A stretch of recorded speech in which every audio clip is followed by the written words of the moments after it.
Ready to the December 3rd City of Port Angeles Council meeting. Can we please have the roll call? Mayor Brooke. Present. Deputy Mayor Dexter. Here. Councilmember Kidd. Here. Councilmember Meredith. Here. Councilmember Schroman Warren. Here by speakerphone. Manager West. Present. Attorney Bloor. Here. Councilmember French. Councilmember French is also in attendance. Yes. Councilmember French. Here. Sorry about that. All right. Let's all rise for the Pledge of Allegiance, please.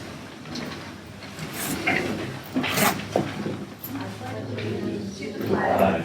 Of the United States of America, and to the republic for which it stands, one nation, under God, indivisible, with liberty and justice for all.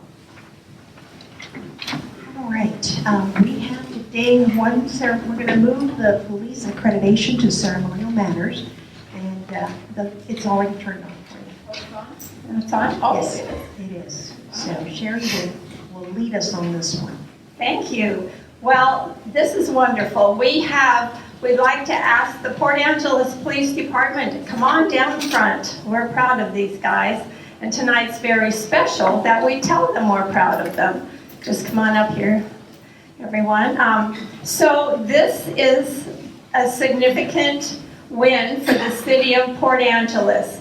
Our police department has received the Accreditation Award for 2019. That's a very important award for the state of Washington and for our police department. But what is really significant is the fact that they came, the inspectors came, and on day one, they were finished with their inspection, and we received the award. And that's very important because when they come and do an inspection, they point out the obstacles you have to overcome. And this year, it was just a clean sweep. So I'll let our police chief, Brian Smith, explain the excellence of winning the award and what actually took place and why we're so proud of them.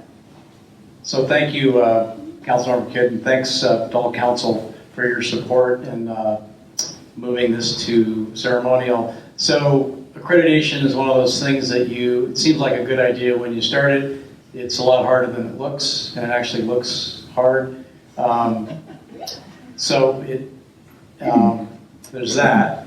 Two things about accreditation I want to say in this room is the process of doing the accreditation, managing it. Deputy Chief Vieta, Sergeant Malone is nice enough to hold the plaque, which I pried off the wall, and Corporal Dombrowski that isn't here. Those were our three accreditation managers.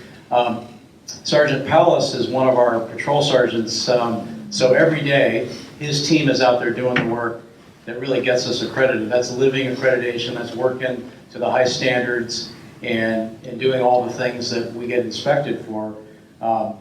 Being accredited is a great honor, and it's something that we really like to talk about and brag about. It doesn't make the job necessarily easier, but we know that we're meeting best practices and industry standards, and it's something that we're starting on. We're embarking on it right now for 4 years from now to get ourselves reaccredited. And Chief Vieta, would you like to add anything about accreditation from your point of view? I think it's important that we always mention that we couldn't have done it without our accreditation mentor, Thank you. Lorraine Shore from the Clallam County Sheriff's Office. Yeah, it's a team effort. Agencies in Washington, we support each other. Lorraine been our mentor 3 different times, and we, the Port Angeles Police Department, are on deck to help Sequim PD and the county get themselves reaccredited as well. So thank you, Councilmember Kidd. All right, well, let's hear it for our police department.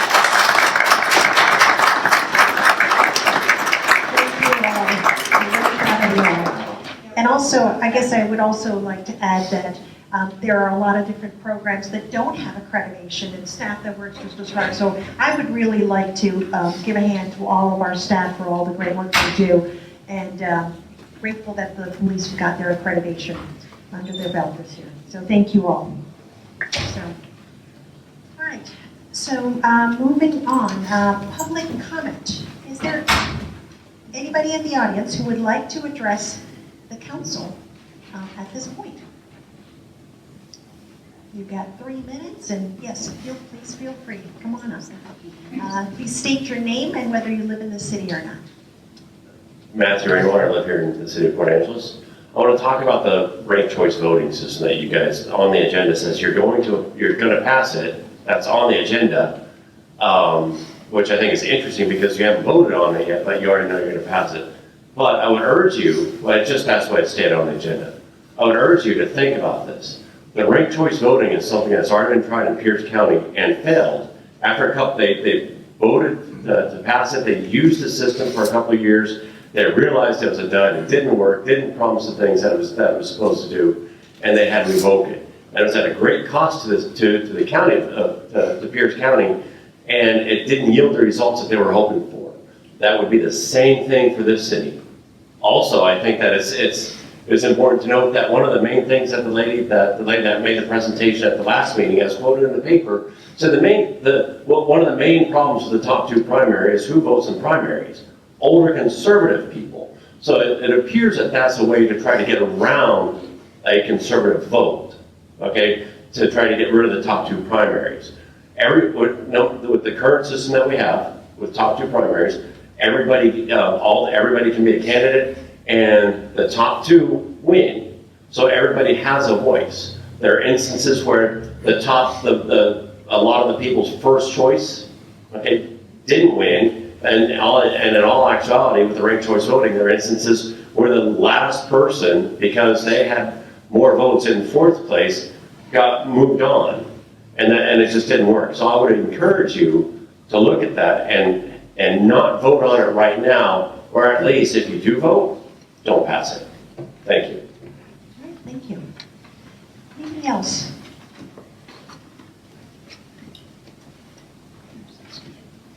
Hi, my name is Danetta Rutten, and I too would encourage you to think about the rank voting. I don't feel that the council has the right to strip that right of the voters in this community out of a primary election. I also feel that with rank voting, you allow the person that spends the most money on a campaign to win the campaign. Who's ever out there spending money on advertising and the name's out there first, it becomes popularity contest.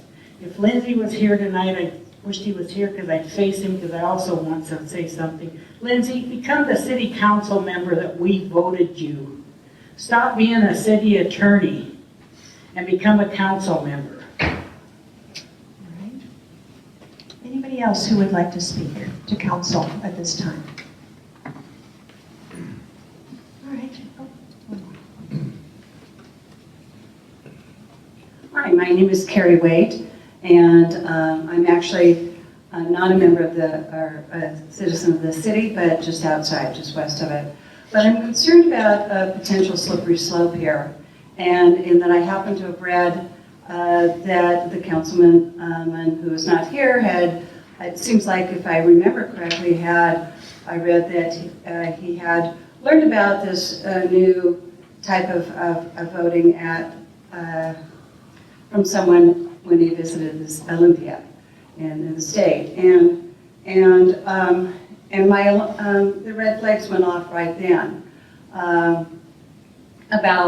because first of all I wonder about his constitutionality. It seems like the minute we start playing with changing our system of voting and representation, that we're on pretty dangerous ground, and I think that I haven't personally had time to really investigate or think about it that much, but to suddenly have it thrust upon the city, I was just in shock, and I felt like I had to come in and say something, because I think that for every change, there's always hidden impacts. We must consider those, and as well as the constitutionality of those, and think about is it really the right thing for all our citizens? Thank you. Thank you.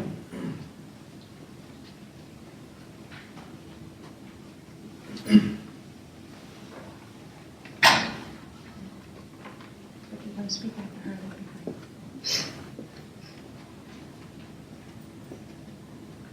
Hi, I'd like to speak about ranked choice voting too. Sure. My name's Natalie Leavenworth, and I just moved here. I live in Port Angeles. And I'm a radical lefty Democrat, but I feel like ranked choice voting is anti-democratic. And that, I have not studied it greatly, but it seems to me that it might be a change for the worse. Great, thank you. Thanks. All right. Who else wanted to speak? Please.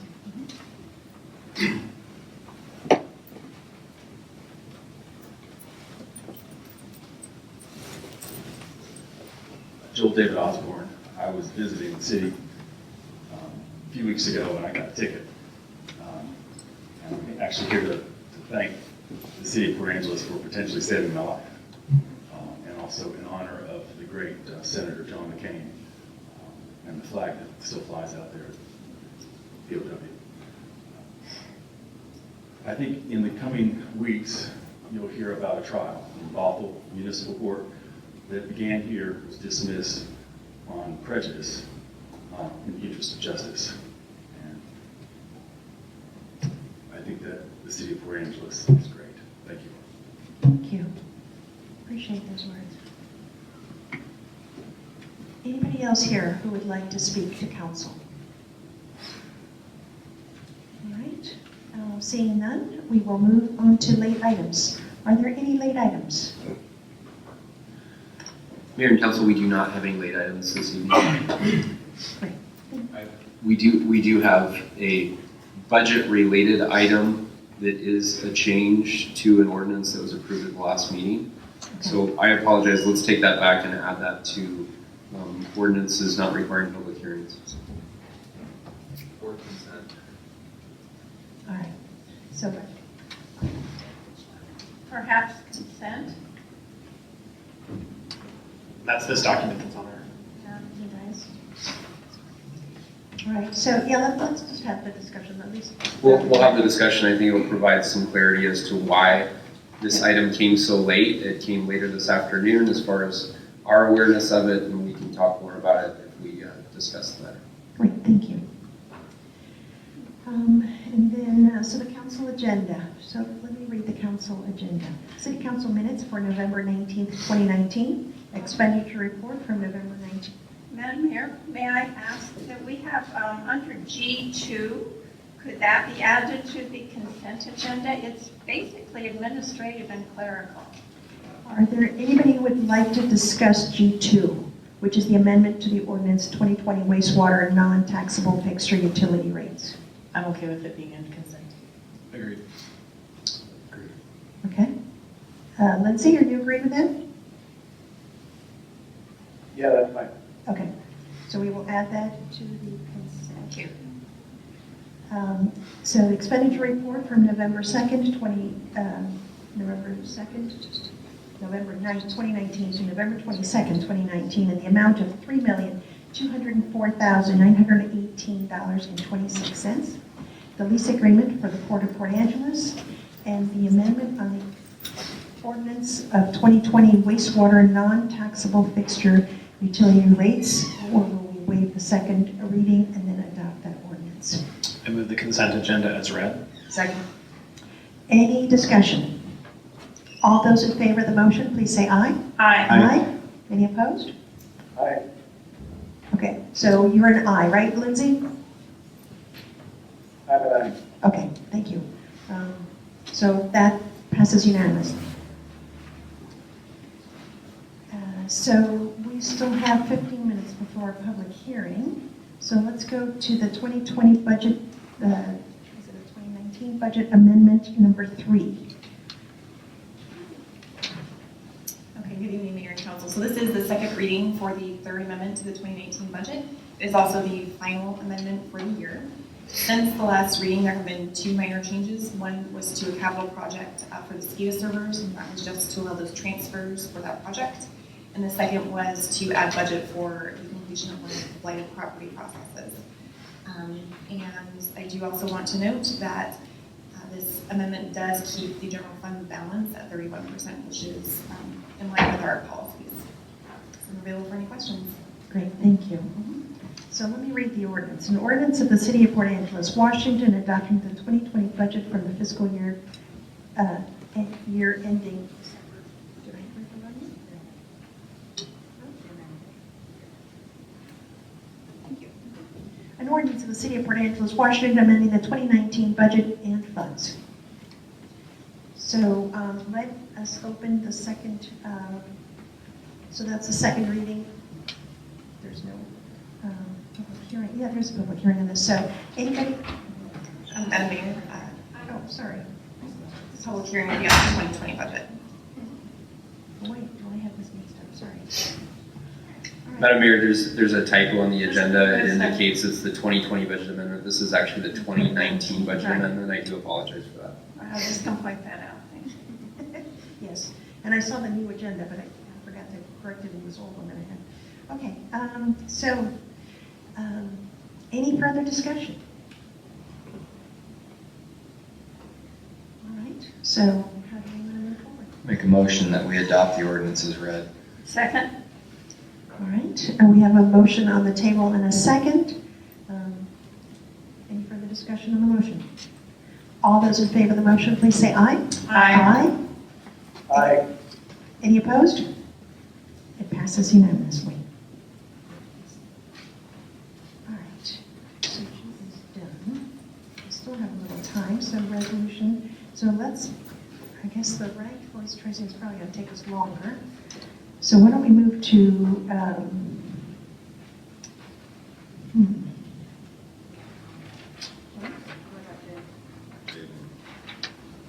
okay, J1 is the presentation. Yeah, actually. Madam Mayor, we could also do the late item if that's helpful. That would be great. Let's do that late item. So I'm going to turn it over to Director Carrizosa to explain this late item. Thank you. Thank you, Nathan. So as Nathan mentioned, this afternoon we did receive some notification from the county. And we're having a little bit of trouble interpreting the ordinance due to one of the amounts that was in it. So the only change to this ordinance to me is in the previous version under section 1, we included the amount of what the 1% would be, and the county has asked us to include the full budget amount. So that's the only change that you'll see there. Okay. All right, so let me read this ordinance. An ordinance of the City of Port Angeles, Washington, amending ordinance number 3647, collection of regular ad valorem property taxes for 2020. So council, how do you want to move forward? I move that we adopt the ordinance as read. Second. We got a motion on the table and a second. Are there any discussion? Is there any discussion? Seeing none, all those in favor of the motion, please say aye. Aye. Any opposed? It passes I unanimously. apologize, I'm going to abstain because I haven't had a chance to review it. Okay, so we've got one abstatement, one abstatement, and yes. Okay. All right, so where do we want to go? We're close to 6, we got 10 minutes before our J. Okay, so let's do J, the PA Harbor Cleanup Environmental Issues, 8th Amendment on the Professional Services Agreement with Integral.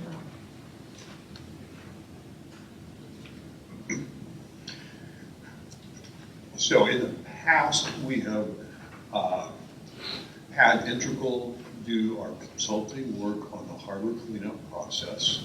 They have been involved in this process since the beginning in 2012. And as we have done with many other contracts that are long-term contracts, we bring them back on a yearly basis so that council can review the costs and the scope of work that's being done.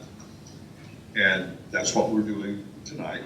This is a new agreement with Integral.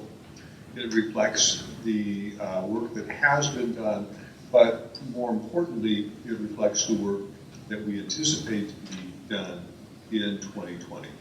And so the consultants' work in 2020 and the budget for that is reflected in this amendment.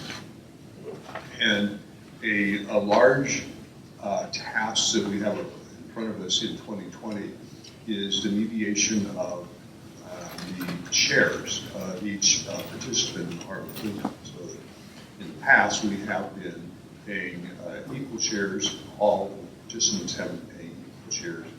2020, we are going to undertake the process of allocating those shares out with the hope that the city's share will be reflected as a lower percentage than some of the other parties. That requires quite a bit of input from the consultant, and that is the reason for the increased scope of work and the increased cost. But this is already included in the budget. We should have plenty of money. We just need the authority to actually enter into the contract agreement. And that's it in a nutshell. If you have any questions, I'm glad to answer them or give you additional information. Any questions? I move to approve the 8th Amendment to the Professional Services Agreement with Integral Consulting, Inc. and authorize the city manager to execute the amended agreement and to make minor modifications to the agreements if necessary. Second.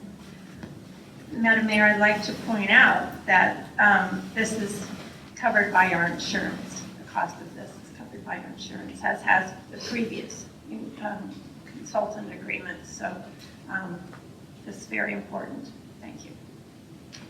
Is there any further discussion? So it's never fun to approve, a large chunk of money for consulting on large environmental cleanups, but I will say that I've been fairly pleased as pleased as we can be as how quickly the process has moved for the Western Harbor cleanup. And I think that this is, a necessary agreement for us to pass so that we can continue it moving forward. I'm really excited for it to come to a close so an actual cleanup happens.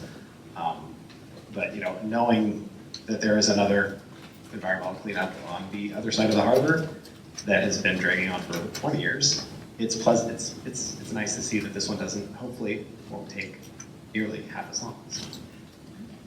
Any other questions? So, yeah, Mr. Ward, do you have a guesstimate of potentially when some of the decisions are going to be made as to percentages being allocated? So to follow up on the comments about timing, I will say that I'm not sure if we have publicly announced this, but it is public information that the Department of Ecology has accepted our final draft of the RIFS.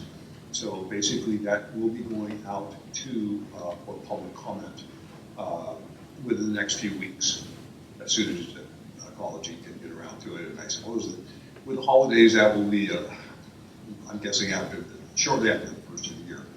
So we will be in essentially the same place that Rainier is in their process. Again, they started in, I think, 1997, and we started in 2012, and we're essentially in the same place. Now, we hope to keep going at an efficient rate at this, and so we anticipate that the public comment will be completed on our RIFS in the late spring or early summer of next year. At that point in time, we hope also to have the allocation either done or in process. As soon as both those processes are done, which should happen in the middle of next year, we'll be able to go on to negotiate the next step is to negotiate a CAP, which is a cleanup action plan. And that's really the blueprint for the cleanup that's going to happen. And those do take some time. So now I'm a little bit less certain about the timing, but hopefully by the end of next year we'd have the CAP done. And if so, then the next step would be the actual work on the cleanup. And people, and again, I think it's worthwhile saying again, that the cleanup is probably going to take longer than some people anticipate. The cleanup as we have proposed it will probably take about 7 years of work. So it's not something that you just go out and do in a weekend. And so that'll give people some idea that if we get started, if we are able to keep going at a good rate, we'll have that process being able to start probably in 2021. Great, thank you. And I also appreciate that, part of this effort was, let's do one cleanup, one time, so they don't have to come back at a later time. So it will take time to do that construction, the actual project of cleaning it up. But the goal is we do it once, and we get it to a level which is clean. Great. Lindsay, you have any comments or questions? No comments. Okay. So we have a motion on the table and a second to approve this amendment, this 8th amendment. Any further discussion? All those in favor of the motion, please say aye. Aye. Aye. Aye. Any opposed? So it passes unanimously. All right. We are really close. We got,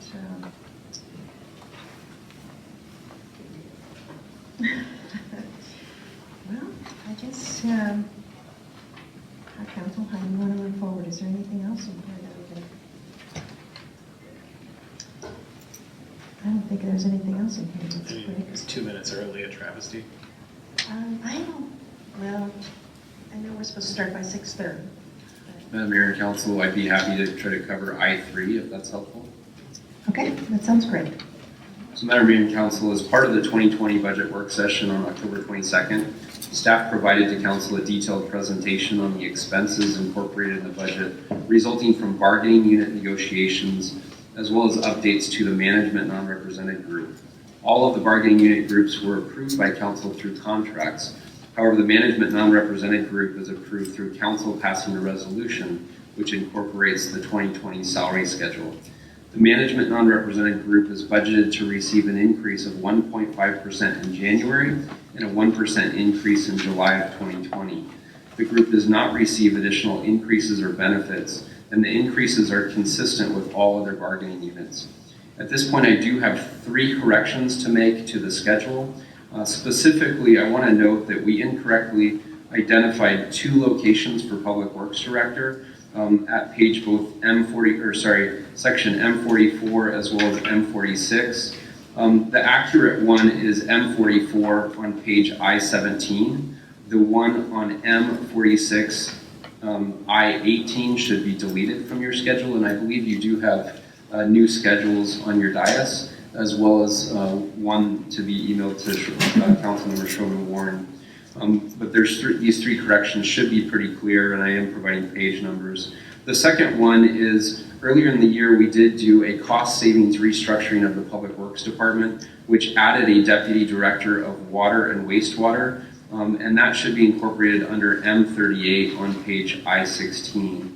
And then finally, we did do a title change to the Light Operations Manager, which should read Light Operations Manager, Electrical Engineering Manager, which is under M37 on page I-16.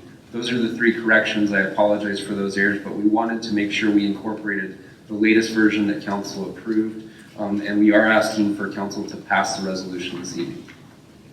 All right, so let me read the resolution. A resolution of the City of Port Angeles, Washington, amending Attachment A to the Ordinance 3524 relating to salaries, wages, and benefits for the city's non-representative management and administrative personnel.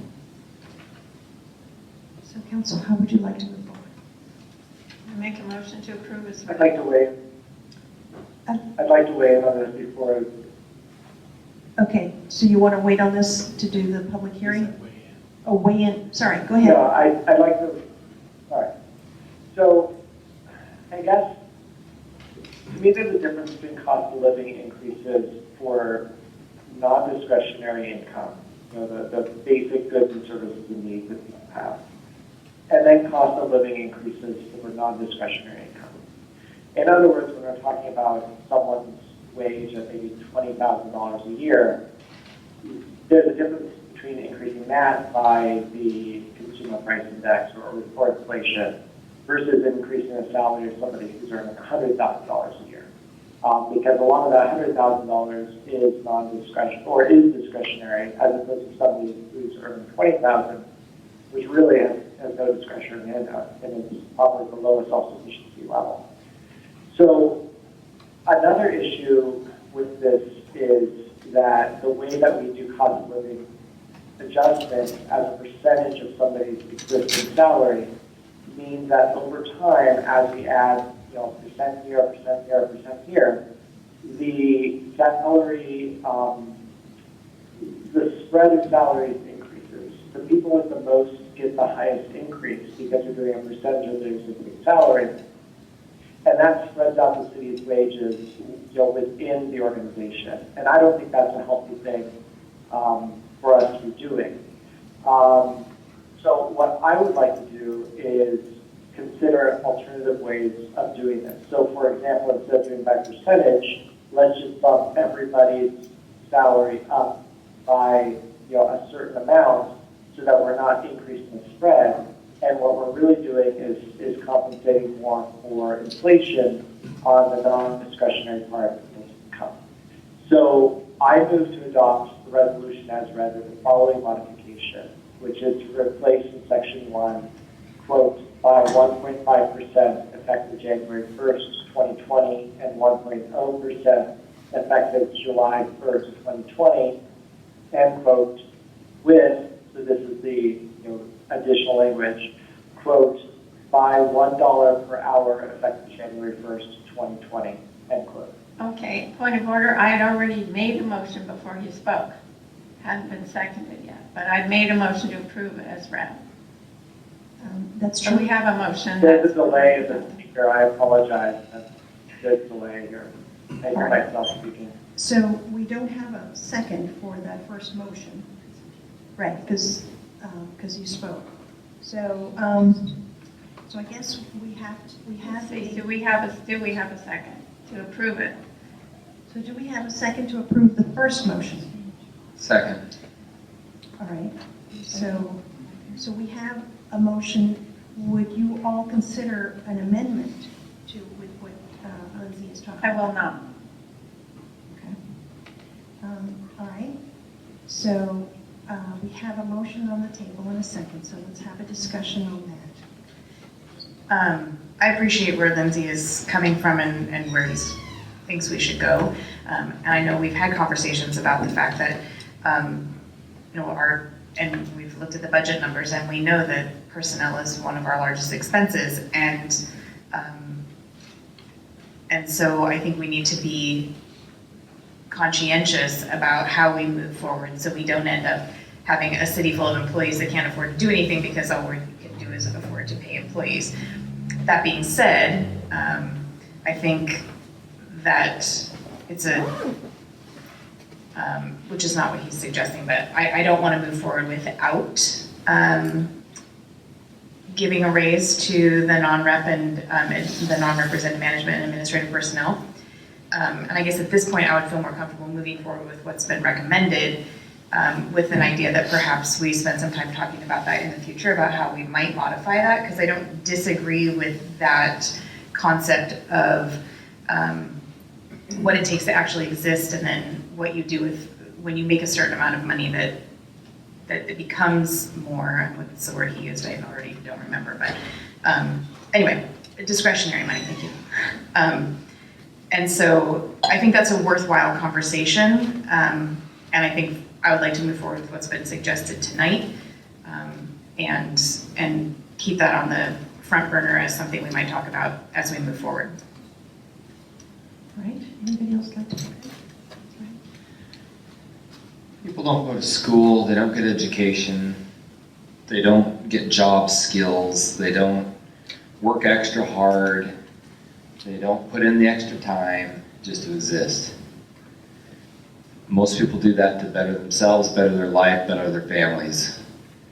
And there is no doubt that, wages do start to accelerate.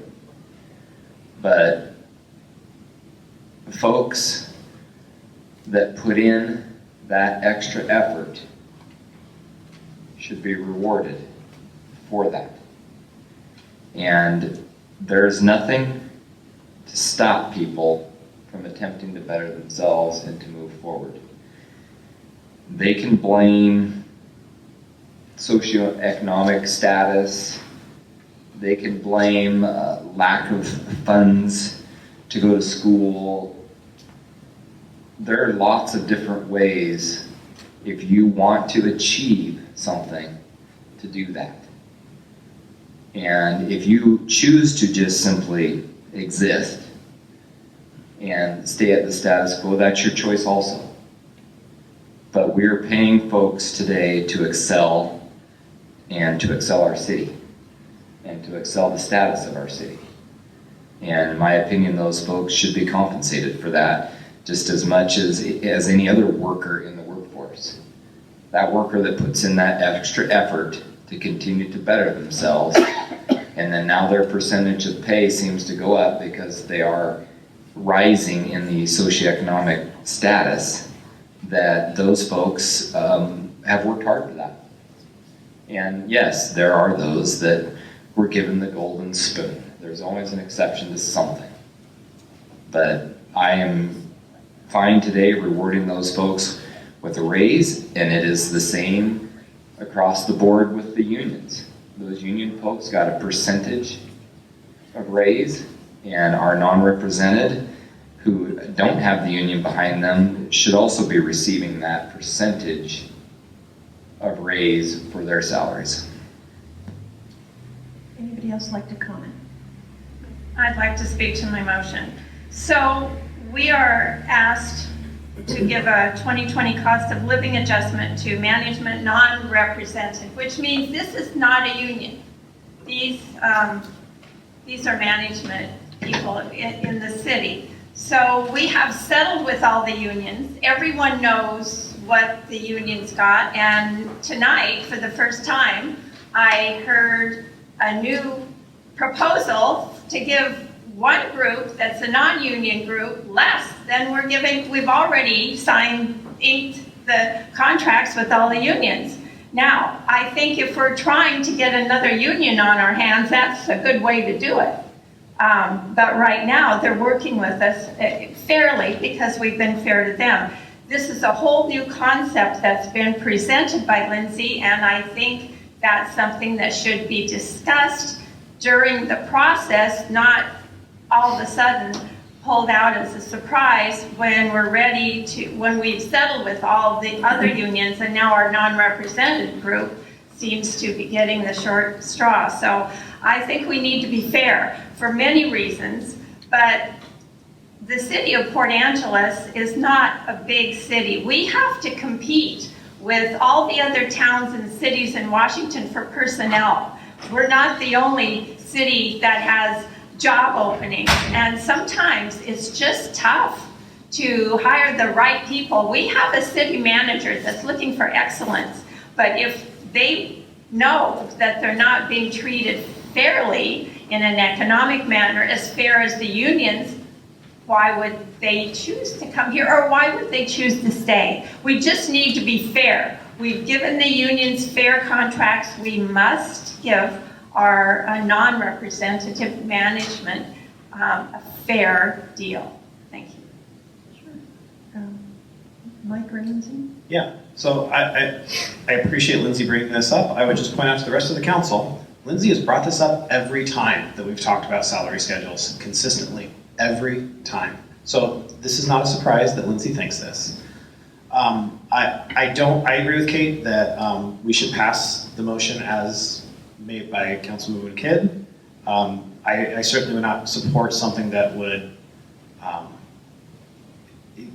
with 2 weeks' notice, influence the budget that we're supposed to be voting on tonight.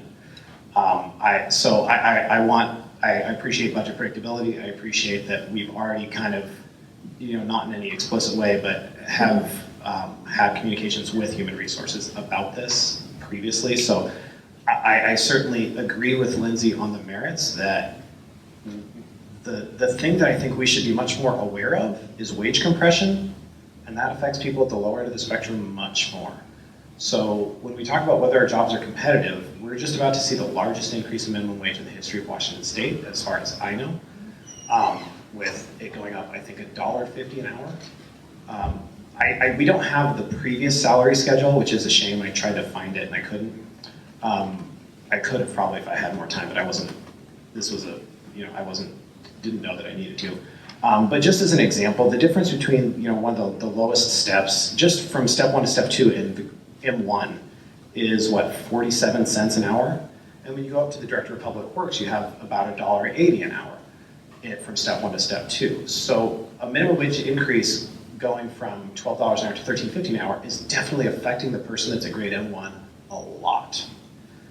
They previously were, if you're at step 1, what, $3.80 an hour above minimum wage, and now they're going to be, or, like you said, I don't know what previous year's salary schedule was, so it might be a little less than that. And now they're going to be going to $2.30 an hour above minimum wage. That's a big change. And I know that a lot of places are going to be increasing prices. It's gonna happen. So those CPI indexes are going up. Because the minimum wage is going to impact small businesses. So we should be concerned about wage compression. We should actually absolutely have a conversation about this going into the future, but we should do it in a way that gives our budgets predictability, that gives our different, and I think the point was really well made that, our unions do it by percentage. I think that, number one, I'm not sure that that's entirely true. I think that we did have one union that did it differently this year, but I could be mistaken. But that's a conversation we should have with them too. It's really, one thing that often happens is the people that have the longest longevity in the union are often the people at the negotiating table. They're the ones that benefit the most from those percentage-based raises. So we should always have in mind that there are people down lower on those salaries, in those ranges, and they're the ones that are suffering from wage compression, and they're the ones that really could use more help when it comes to cost of living increases. So really what I think that our mistake was in this discussion was this is not a cost of living increase, this is a competitiveness increase. We're making sure that we're being competitive with our salary schedules because other cities are going to be doing the same thing and giving these same percentage-based raises. So really we're, for the majority of the people that we're talking about, this is a competitiveness increase. And I think that going forward, we should have a discussion about the policy, but we should also keep in mind that we're fighting against a curve in which all other cities are doing this by percentages. Most other union groups are doing this by percentages. I think that's a bad system. We should change it, but it's going to be an uphill climb, and we need to be realistic about what we can achieve as one city. So I'll be supporting this motion. Lindsay, would you like to pipe in? I would. So I'll talk about, this motion and the motion that's not on the table because Councilmember Kidd addressed that one as well. And also I think that's part of the way that, one motion at a time works, which we'll get to later in the meeting when we discuss the other resolutions. So the self-sufficiency standard in Kamala County for a household of 2 adults and 2 preschoolers on one income is $30.10 an hour. So if somebody's if a household's getting $30 an hour full-time work, they're able to support 2 adults and 2 preschoolers. Anything less than that is not self-sufficient in Kamala County. So annually, that's about $60,000. So when I'm saying non-discretionary, discretionary, that's kind of the line that I'm thinking about there. Of course, that's 2 adults and 2 preschoolers, but it depends on the family size. So there were some comments saying that the alternative proposal that I threw out of a $1 per hour increase was actually not supporting the non-represented employees. I disagree with that. So if you look at page I-7 in the packet or PDF page 98, the chart is built off an hourly rate, which is then multiplied by 2,080, which is basically 40 hours a week times 52 weeks. And that gives the annual rate in the final column. So the hourly rate, if we just increase that hourly rate by $1 on all of these grades and all of these steps, that leads to an annual salary increase of $2,800. That's to be an increase over the proposal by city staff for almost everybody until we get probably up to, grade, what would it be? Probably around grade, 35 or so. So we're talking about what's fair, and I guess the question is it fair for everyone to get the same percentage increase, or is it fair for the people with the greatest need to get a higher relative amount? I think that increasing it all by $1 per hour is more fair, because if we're talking about inflation and the consumer price index, everybody's groceries have gone up the same.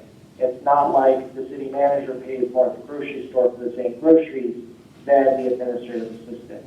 So that's why I'm suggesting an alternative way of doing this, of doing $1 per hour across the board. And I think the point is well taken, that this is that amount ballpark, maybe similar to what staff has proposed. It's a little hard to do a back of the envelope calculation because the proposal in the packet has 1.5% starting on the 1st, and then halfway through the year another percent. So it's a fairly complex calculation.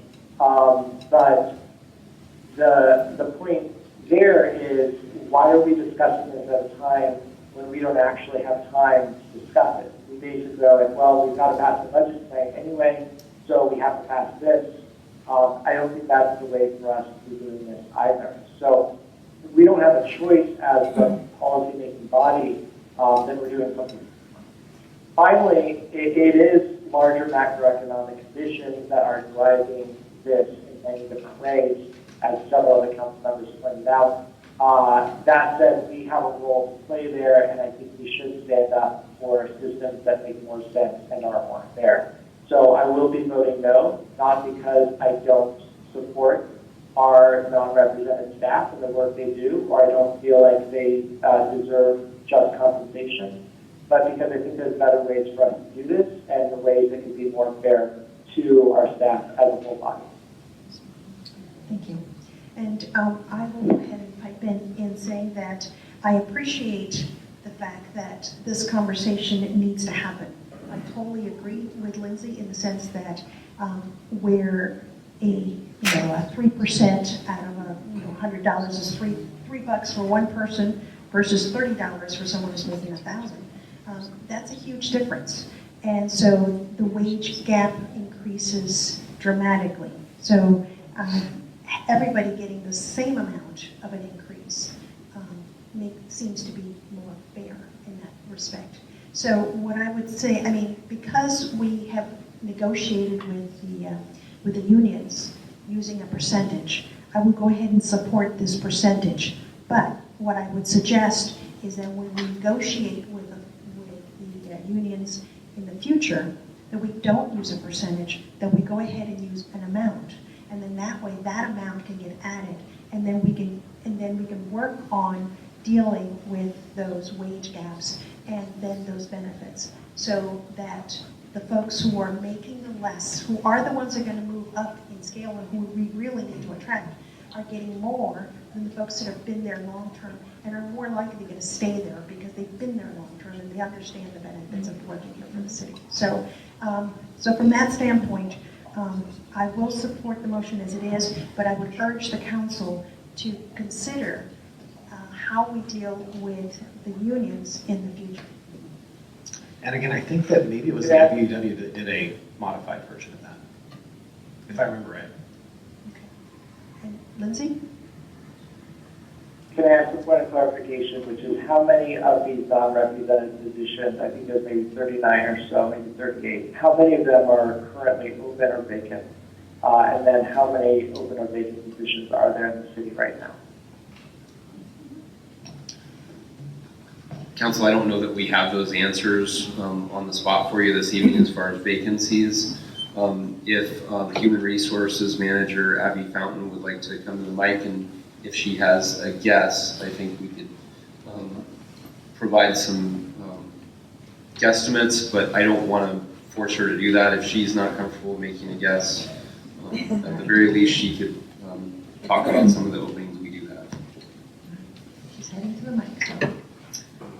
Yeah, so I'd say that out of, Lindsay's right, that we probably have right under 40 management non-rep positions.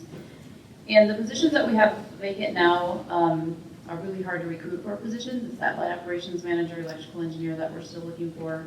And right now, I'm pretty sure, again, I have it being right in front of me, I think that that is the only position that we have in this management non-rep group. But I mean, just a couple of years ago, you know, we also had our finance director, we had our public works director, you know, we had our transition with the city manager. So, and we've recently filled, you know, a community development manager, which was hard to recruit for, took some time. So, you know, even though we might just have one vacancy right now, it's still taking us time. It's taken us a lot of time and effort to get here. And so, Lindsay had another question. What was the other question? Lindsay? Generally, how many in positions? general, how many positions are we currently vacant? Overall, throughout the city, a majority of our vacancies are going to be in our line operations department. We have 3 vacant linemen. We have communication officer vacancies. Again, those are our hard to recruit for positions. That's why we got more creative with our union negotiations this year.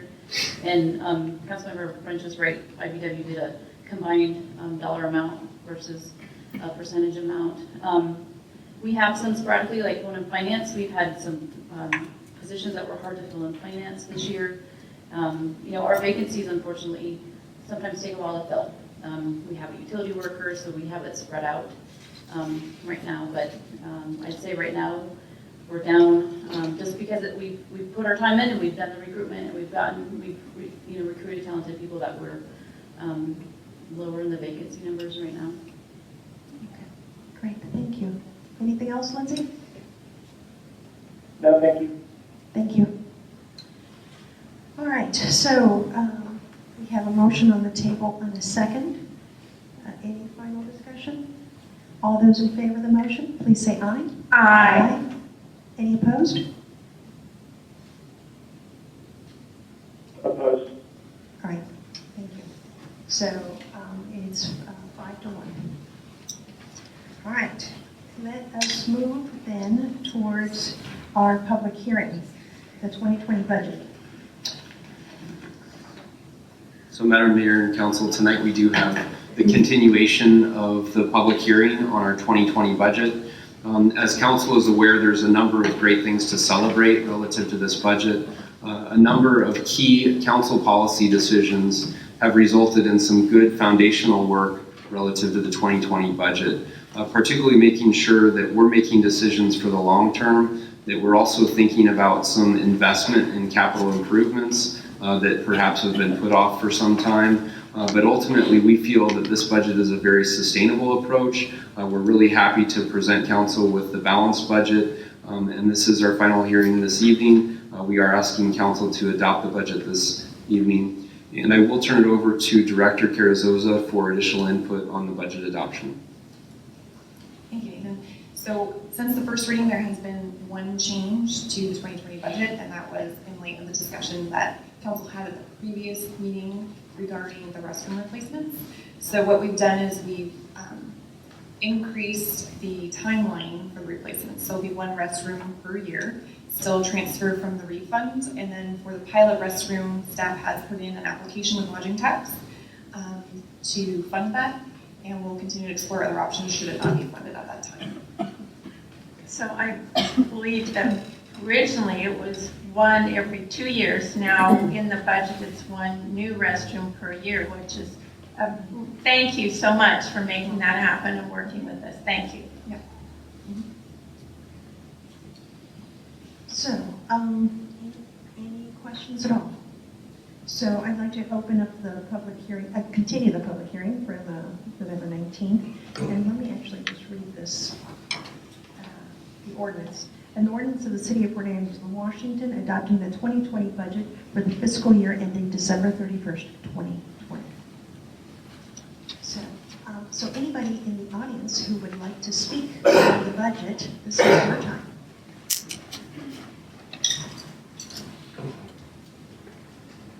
Well, I guess this is, hi, my name is Brendan Meyer, I'm president of Port Angeles. This is just actually towards the bathrooms of the budget. That's great. I'm just saying for my wife, this is for my wife because she's a runner and she always has a difficult time getting to the bathrooms, and she routes her all run according to the public bathrooms through Port Angeles. I was very disappointed with Eddie's Hogan, but that's the first one. But yeah, and thank you.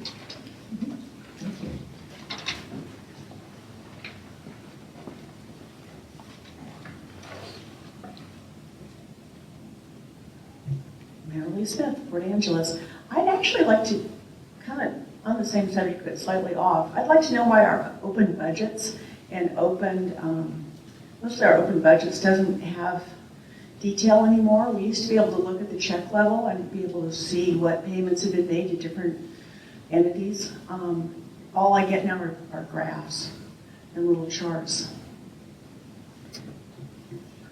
So I'll just go ahead and respond to that. So the open budget does just show graphs, and it shows the amount that's been spent to date versus the budget amount. The open books is where you'll find that check level detail, and it should still be up and running.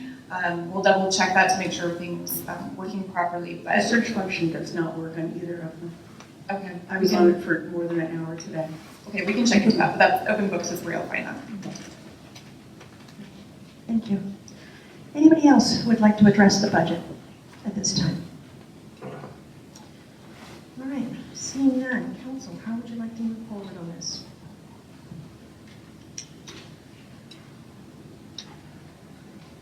So I've read the ordinance. I move that we adopt the ordinance as read. Second. Second. Thank you.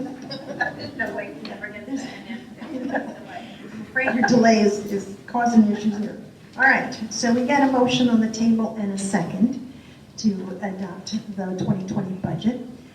Any further discussion? I do just want to say thank you to staff for, I feel like the process worked this time, that we were able to have a conversation, we had concerns, we raised them, they were addressed, and we're not having to say, well, okay, maybe next time. So I really appreciate that you were able to take what we requested and work it in. And I think people will be really grateful to have new bathrooms faster. And then going forward, go ahead, Lindsay. Go ahead, Lindsay. Sorry, I did want to agree generally with that. And from this budget, I know it's been critical of issues around deferred maintenance. I think we're moving in the right direction overall as a city, and it's the sort of thing that's happening here that people won't see. We don't see what works, especially around finances. And so no news is good news, or no crisis is great. And so thank you for figuring this out and working on it forward. It doesn't mean that it's a perfect budget, but I'm very impressed by how it's come through. And so, I agree that this is a sustainable budget that is responsible. The challenges going forward for the long-term process is going to be, the things that are on my mind at least are, one challenge which I'm sure staff is aware of is we have a new affordable housing revenue source that is going to be a challenge to manage and to maximize the efficiency of. But the programs that matter most to me are going to be community paramedicine, to make sure that we can find a sustainable community-wide financials plan for that program, ideally to expand it so that we do more service, as well as finding a way for the rediscovery program to be sustainable and year-round, and again, ideally expand the service, because in both of those programs, I think that we've already seen with, over a year of each, well, not quite a year for community paramedicine, we've seen that the need in the community far outstrips the amount of resources that we have. And so we're doing a lot of good work, but there's a lot left to do. So we still have some really big, long-range financial challenges, but I think that having a sustainable budget is, step one to solving those long-term issues. So. And I'd like to pipe in and say that, so this has been my 8th budget, and my 8th and final budget, and knowing that 8 years ago, the budget was shrinking and shrinking and shrinking and shrinking, and then it kind of hit a lull of just barely making it, and for the first time, I think last year there was a tiny little bit of an uptick, and this year there was a bigger uptick. So this council coming up is actually going to have the challenge of figuring out, okay, we've hit bottom, we're going up, and now, you know, there's a lot of things that didn't get taken, especially like the deferred maintenance is a huge one. And so knowing that we are on the upswing, it will be an interesting challenge to see where the city ends up spending their resources and how we do it. But I'm grateful. I think this was the best budget that I've seen in all those years. So thank you very much for that. And yeah, I think that the budget process got better and better and better and better. So I think still got a little bit more to go, but it's definitely a huge improvement. So thank you, staff, for working on that and moving it forward. All right, so we have a motion on the table and a second. Any further discussion? All those in favor of the motion, please say aye. Aye. Any opposed? All right. So Lindsay, we didn't hear from you. I said aye, sorry. No problem. So it passes unanimously. All right, so now let's get to our public hearing. That was our public hearing. Can we go to I1, because Steve met? Yes, let's do the Dream Playground presentation.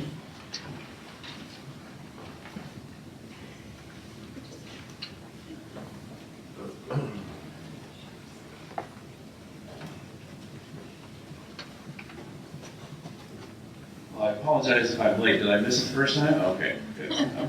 I had a school levy meeting that ran along, so. And I have a presentation. Is that?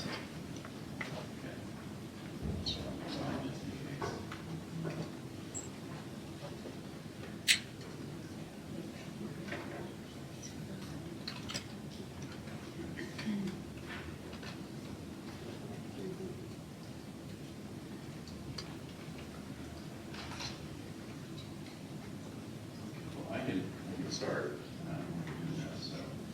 Let me just give you a little history here. A lot of you folks who are here, my name is Steve Methner. I have a business in town. I'm president of the Dream Playground Foundation. And we are a 501c3 that has been tasked since 2002 with the care and feeding of the Dream Playground and also fundraising for its eventual replacement.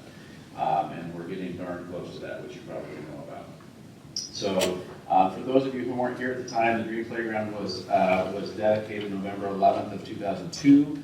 That day was chosen on purpose. It was 1 year after the worst terrorist attack that the United States has ever suffered on our soil, and we wanted to make a statement that we will build and think about our children in the future. And so, it was dedicated in 2002. In 2003, we finished construction of the tile kiosks that are there, those masonry kiosks with the colorful roofs, and have hundreds of hand tiles from local kids and footprints, and some of your hands and feet might be in there. My kids' hands and feet are all there. And in 2004, we finished constructing the entry plaza, which was a hands and knees project by several dozen volunteers. We constructed the big plaza that leads into the front of the Dream Playground. In 2009, helped quite a bit by Corey Delicott with the city. We finished the picnic shelter. That was constructed using volunteer labor and financial management, annual fundraising, stuff like that has happened since then.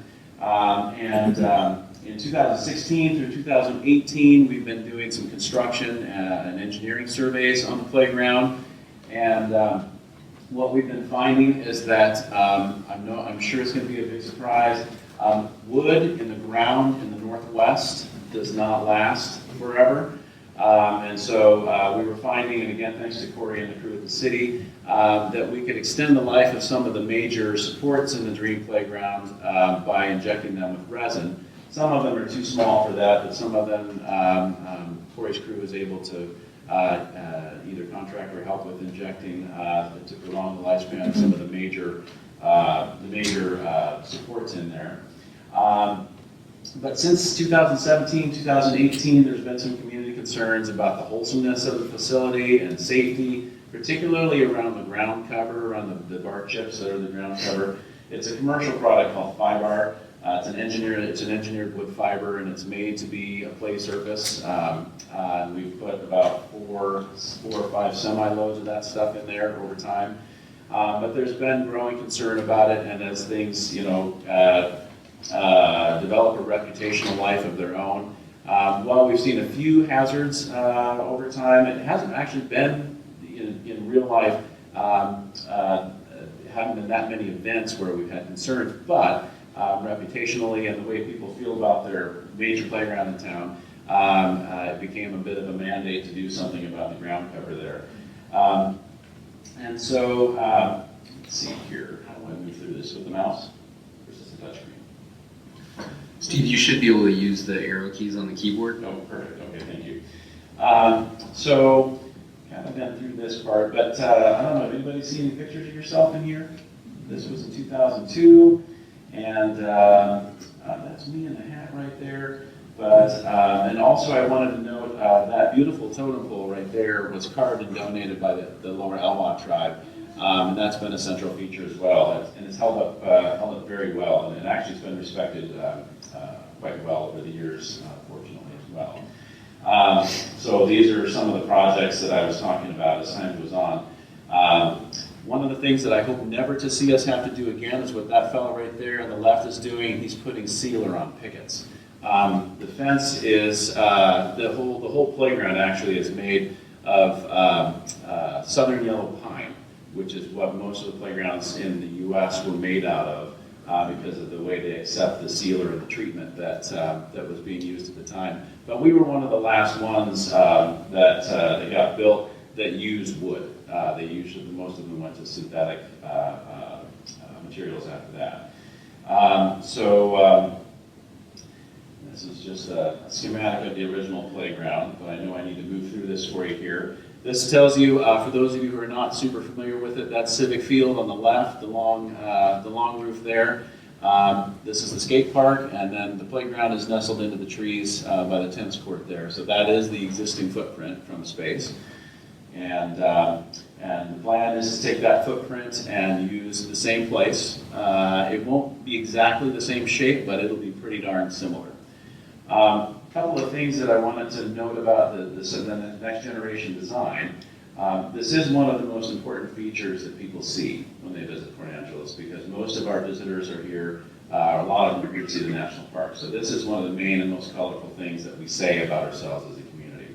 So just as a visual reference, it's an extremely important thing from a tourism standpoint for people to see when they visit. And we get feedback from literally all over the world on our website.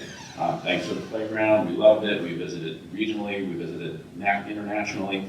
And if you're visiting a place like Port Angeles where there's a national park and you're having your Hurricane Ridge experience, you've got many other hours in the day that you have to figure out what to do with your kids. And so what we find is the Dream Playground is a hugely used shoulder time activity for lots of families who visit Port Angeles. And we hear that over and over and over. And it's funny because reputationally, locally, it started to suffer a little bit, but when you talk to people who are visiting it for the first time, they continually, even now, say this is the most awesome playground. My kids asked to come here. They asked to come to Port Angeles to play on this thing. So it is a really important visual reference for us. It's part of the city's overall capital facilities plan and the 2020 strategic plan for the city as well, particularly keeping in mind the Ray Street corridor plans that the city has. So we want to be a constructive part of that as well. We started our major planning in 2018. We started doing some conceptual work. And we did a whole bunch of community survey work as well. We have hundreds of surveys from community members. And what we found overwhelmingly were several main things. One, there's sort of a mandate to change the ground cover. Two, parents want better sight lines, so they want to be able to see where their kids are inside the playground. whether they have big kids and little kids or just one or the other, they want to be able to be in a central place where they can see what's going on with their kids. Let's see here, what's the third one? There was one. So what we did, we decided to replicate the process from 2001 and 2002. The engineer or the designer flew out from New York. We're using people who were actually involved in the design of our original playground. And she spent 3 days here, and we went around to all the elementary schools, and we met with the kids in the elementary schools to get their ideas about what they want to see in their playground. So all of the ideas in the next gen playground, just like the first one, are informed by our own school children. So, and that's such an important part of something like this. So we created the firm concept. We have a materials timeline where we'll probably start ordering materials in the spring of 2020, materials and components, play components. And we do plan to have a similar community build like we did the first time. So we intend to have a beehive and have a lot of hammer swinging and a lot of people participating, because that's really how you get buy-in like we did the first time with a facility like this. And as I mentioned, one of the things that is a central focus is a vastly improved play surface. So anybody been to Peninsula College, to the Educare? No, sorry, I'm still calling it the Educare Center there. But the Early Childhood Development Center there, or the Quinn Park by the hospital. The feel is similar to those, and what we're going to use is what's called a pour-in-place surface. So it feels kind of like a basketball, but the unique thing about what we're going to do is this stuff is poured in place after the whole structure is built. So it conforms completely without a lot of cutting and sawing and figuring it out. It flows and conforms completely to the play structure. So there won't be gaps, there won't be seams, there'll be different colors that we can put on there, but it'll be a continuous play surface that should last for decades, but it will take some maintenance. So, and there's some specific maintenance requirements. Don't leave your basketball outside through the winter. Just like that, don't leave your play surface unattended after the winter's over. So there will be some things that need to happen every few years. But it is something that can be maintained on a routine, hopefully spending the same or less than we do now to do that. And we're hoping with the new facility that we'll have an improved lifespan over the first one, because we won't have any wood in the ground for this one. It'll be either metal or plastic or synthetic materials that go into the ground. But the look is the other thing. That's the other thing that we heard from our surveys, is people love the look of that built, constructed, sort of playhousey kind of look with the colorful roofs and things like that. So we really wanted to speak to the nostalgia of that and keep a similar feel to that, because kids who are now parents feel pretty strongly about that as well. So in many ways, it will reflect the feel of the current playground. Hopefully will just be more awesome. So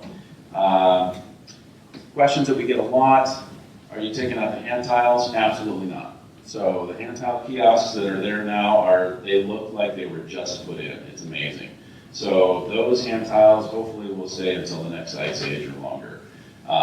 And those we really overbuilt those tile kiosks, and they should last for an indefinite number of years.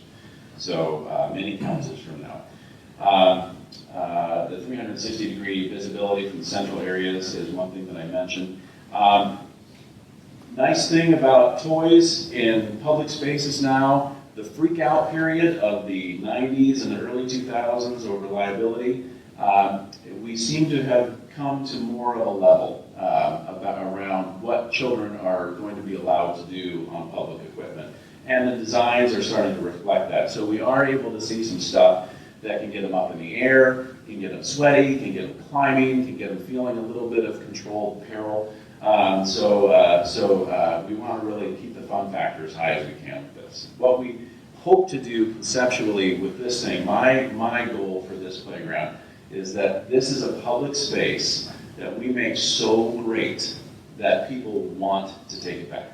So if it has any reputational issues or people are not feeling like it's the most wholesome place to take their kids, and lots of families still do, but we want to get out ahead of this to where this is where the kids ask to go play. It has to be that great, and that's how you take back the public space, is you put the public back in it.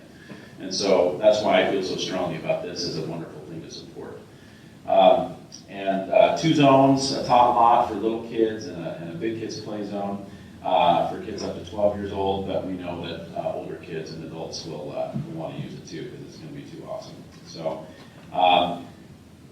yeah, visibility, safety, cleanliness, and appropriate uses are the main things that we wanted to make sure were key in our design.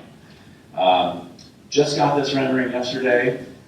It doesn't really give you a sense of the scale. It's really big. But central playhouse area with a tree house, kind of like the one that's there now, but bigger inside. That central play area is actually really large. This area right here will have lots of pavers in it that we'll be able to have engraved by people who want to donate. That whole plaza will be pavers. We're hoping to have a community garden out here. So you would enter through a community garden and have musical features in that area. So people who want to be a little quieter, a little more contemplative, or head into the playground that way can enter from that direction. But you can sit around this central area and you can see underneath the whole way over here, or the whole way over there, or all the way to the back. And this is the coolest thing. That's a zip line. It's all the way from one end to the other. Will adults be able to access the zip line? We're all coming. Yes, they will. Yay. This guy right here is, this is what I was talking about being a little, kids can have some fun on this thing. You can hang off of that and grab it and swing around. Or not. Or not. But maybe I'm striking the wrong tone here. But the idea is to put as much fun into this and as much sweat and play and happiness as we can into it. Yeah. And the other thing to note, that is where that's the dragon from the dragon slide. That thing is a piece of art that we don't want to let go of. So we're trying to find a place where we can integrate that into the next design. So, real quick here. This is at ground level. It's a merry-go-round that you can wheel onto, you can walk onto, you can hobble onto, you can run onto, and it's shaped in such a way, and it's right at ground level, so you're not going to have a spinning metal edge 2 feet off the ground. It's going to be right down there, and you can get right on it, and everybody can play on that thing. So the accessibility is greatly increased of this facility as well. We probably can't afford to have play areas that get kids way up off the ground because that takes ramping and engineering that's going to be under our budget, which is going to be the next thing, about $500,000.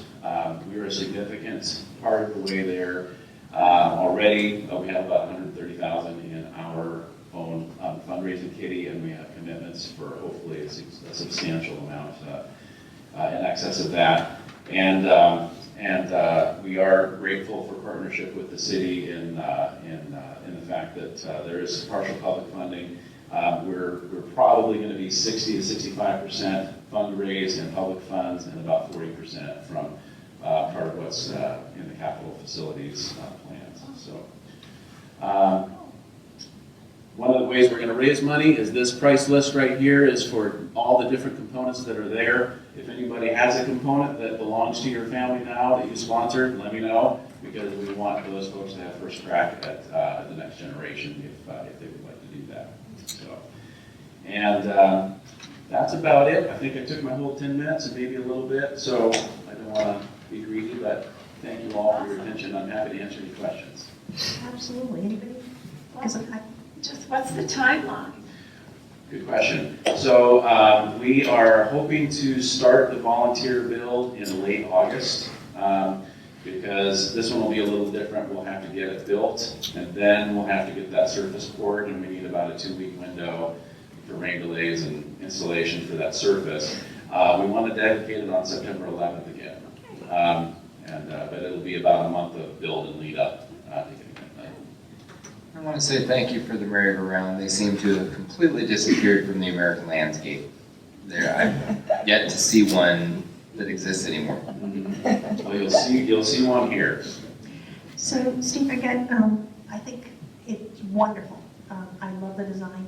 One thing that I would suggest, they put one of these playgrounds that were very interactive at Michigan State, and they did it with grandparents and kids in mind, especially those young kids. So in your little ones before 5, it seems to be that not only is it good for the kids, it's also good for the grandparents, and it's also good spaces to sit to, where they had plants that they could touch and things like that. And so that connection, if there's any space to put that in there, I would highly suggest look into that. Mayor, that's exactly what the front garden entrance is intended to be, is musical, interactive, multi-aged, and of all abilities. So you can get to it, but you can walk in we haven't actually put that in the design, but that front area where we'd like to have a community garden is a meandering, multi-generational kind of space that is not synthetic, that we want to be more And with natural. tons of sitting space, hopefully. Yes, lots of benches and lots of central seating. Yeah, and I would just say that I think you really hit the nail on a lot of those community concerns, because the visibility, that's absolutely something when my kids play at Shane Park, you can see. And when we go to the Dream Playground, a lot of times I'm with them following around, it's not a really big deal, but if you want to just sit and take a break, you might lose your kid. And so, I really think that taking all those community concerns, it's a real home run to just go down that list and say, we're going to take the public space back, we're going to make it, engaging, we're going to make sure you have visibility, we're going to make sure that those surfaces are safe and soft. And so, well done. I'm excited to play on it. I'm excited. I think my kids are going to be really excited too, though. Yeah, it's going to be awesome. Thank you. Thank you. All right, Council, let's take a 5-minute break here. And it's time to get back to our agenda. All right. So, folks, before we get started here, I need to make a clarification that when we adopted the ordinance for collecting property taxes, that this was actually the 3rd reading of this ordinance collecting property taxes. Is that correct? All right. So That is correct. I just needed to go on with that. All right, so we will go to the ranked choice voting resolution, H1. So Madam Mayor and Council, I'd be happy to start this item off. At the last council meeting, council did request that staff bring this forward for council consideration. I do want to apologize. The note on the agenda itself that indicates pass resolution, that was our attempt to ensure that there's an action associated with each item on the agenda. It was not intended to change the recommendation. The recommendation is indicated in the staff memorandum, which does indicate council discussion at this point for the resolution. And staff is recommending that we follow through on the council recommendation of the last meeting discussing the resolution that's before you this evening. Great, thank you. All right, so Lindsay, would you want, since I know you're the one that brought this up, would you like to address this? Yeah, I'll speak to this. So I've known about Fair Vote and some of their advocacy for better representative voting methods for a long time. In the situation with the 2 state legislative amendments or state legislative bills that are currently before the state legislature, I learned about those maybe a month ago or so.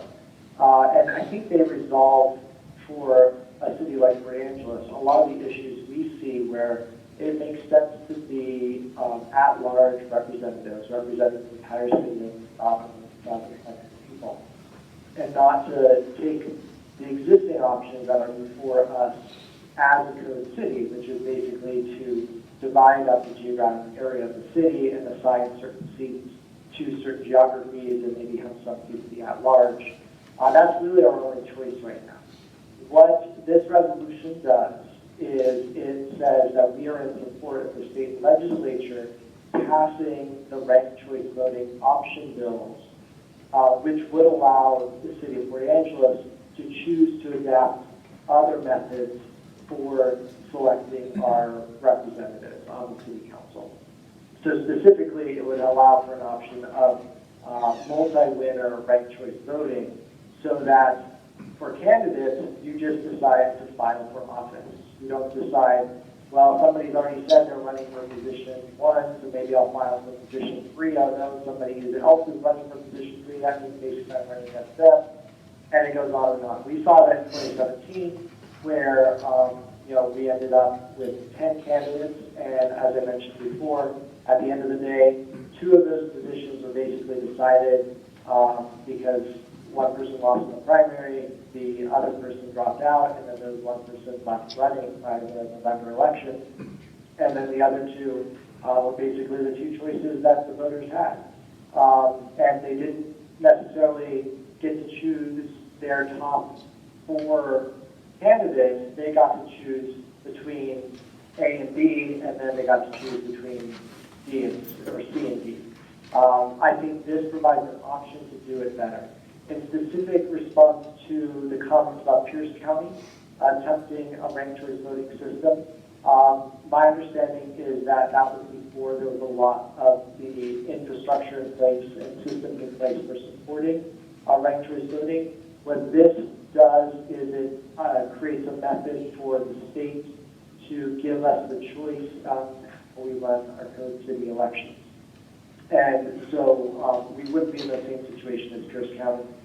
And then I think in regard to the general question of what is fair and what is representative, the presentation at our last council meeting talked about who votes in the primary, and was simply noting that relative to the population as a whole, people who vote in the primary are not representative of the population as a whole.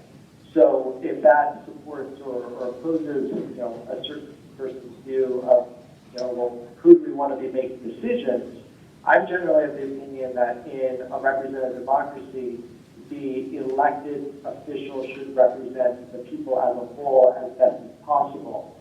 And our current system basically means that 51%, or as we might be seeing, in one of the current races, 50% plus 1 get to decide who represents all 100% of Port Angeles. So this does not mandate that we actually adopt whatever comes out of the state legislature if the state legislature passes this bill, but it does at least give us the choice to come up to use a system that can better represent the people of Port Angeles in its legislative body. Okay, great, thank you for that. Anybody else would like to pipe in?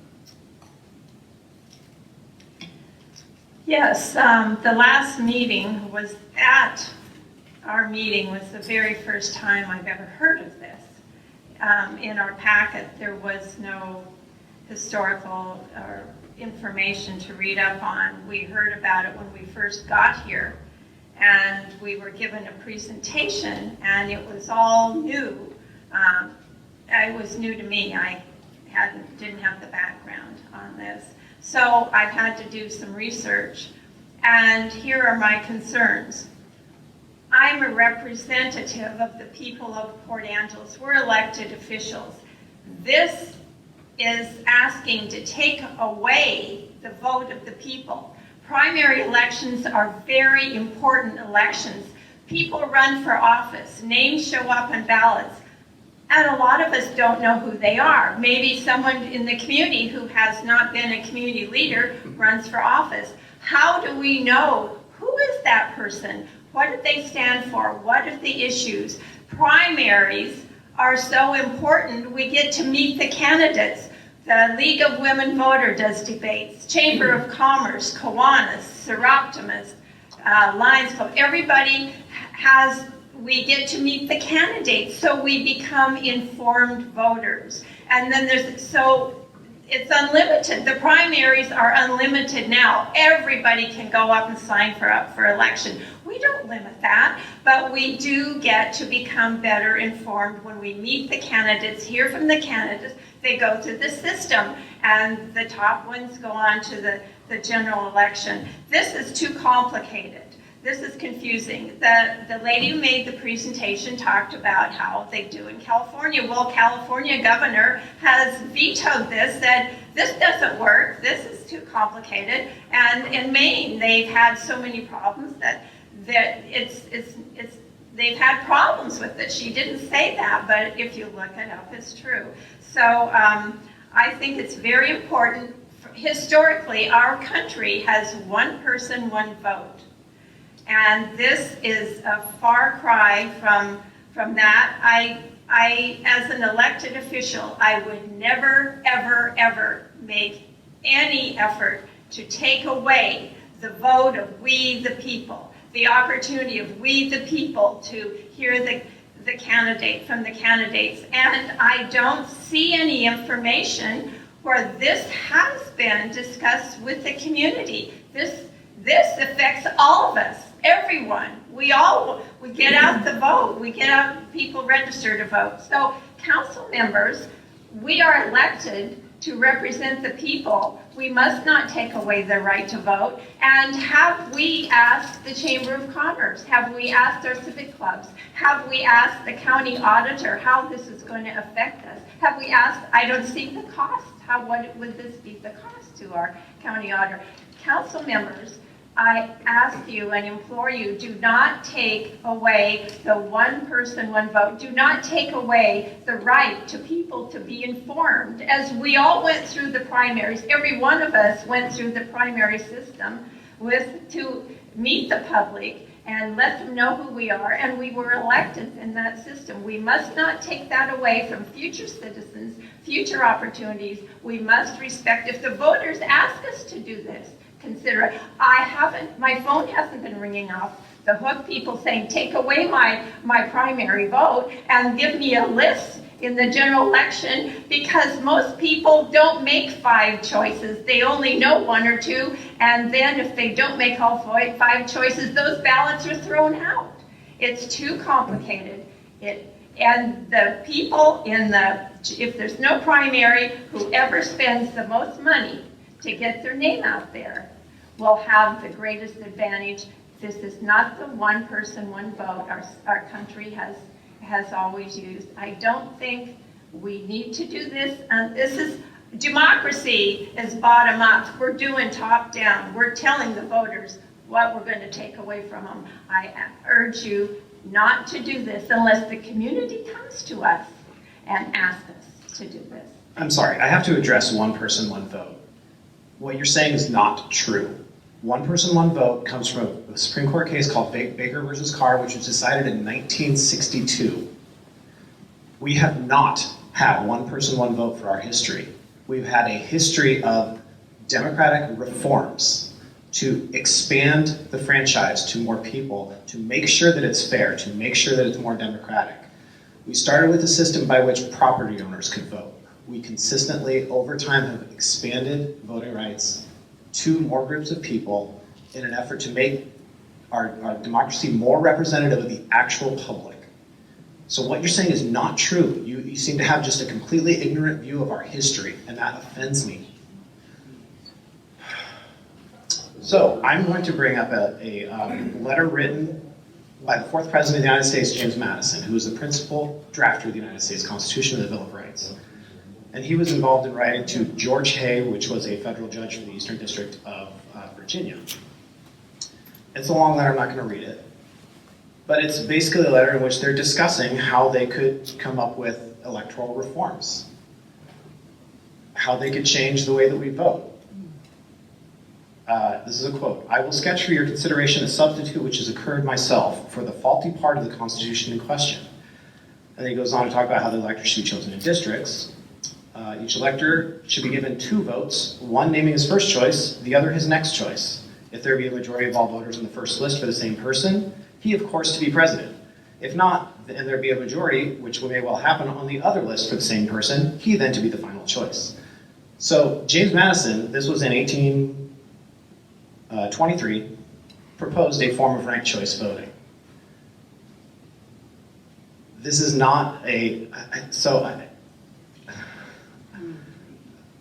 this is James Madison, like I said, the principal drafter of the United States Constitution, proposes a form of ranked choice voting. this is, I'm kind of worked up because of the one person, one vote claims, which, like I said, I think are offensive to the history of the United States. I'll let other people talk, but the other point that I would make is all those community forums that you speak of happen in general elections too. I just want voters to have choices. I want voters to have access. I want our democracy to work. I think that we should engage with the ideas that are being presented by ranked choice voting. And what we're talking about today is not changing how we vote. We're talking about asking our state legislature to engage with these ideas and continue engaging with vote reform in the state of Washington, which I will just point out that we do not have a great history in the state of Washington with that. We had our state legislature arguing with the voters of the state in the 2000s about whether we should have closed primaries or open primaries. That actually led to the Pierce County issue. And only until very recently has the state legislature actually been bothered to engage with major voter reforms. So, what we're talking about right now is we should help this nonprofit engage with our state legislature to ask them to engage, to continue the push for voting reform. We are not changing how the citizens of Port Angeles vote. If we did, we would have to have an open public process where the citizens could talk. And I would not support something that had something other than that. We are basically, this is an advocacy piece where we're talking to our state legislators. All right. Who else would like to pipe in on this? Excuse me. I do think that I want to reiterate, when I read this, it is not saying we're going to decide tonight that this is what we're going to do. We're saying simply, we think it's an interesting idea, not all of us apparently, but the goal of this is to say to the legislature, we think this is an interesting idea and we would like you to actually consider it. And I feel very strongly that if the legislature were to pass those bills and make it an option, that it would not be a decision that council would unilaterally make. It would be I don't know what the process would be, but it certainly would be public. I also think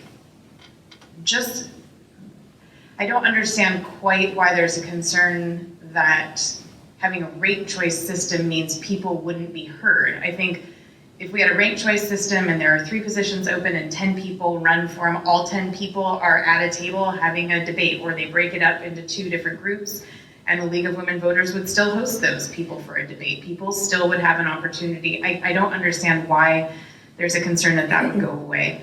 I think everyone would still be heard. Anyway, so I think it's reasonable to say, we think we'd like you to think about it, actually think about it, and consider giving us that option. And again, I want to reiterate also, what we're deciding tonight is not that we're going to change the way people in Port Angeles vote.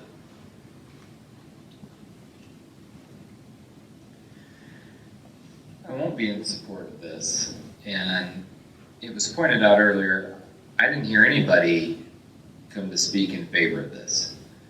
That doesn't mean our entire constituency is sitting out here in the audience in front of us.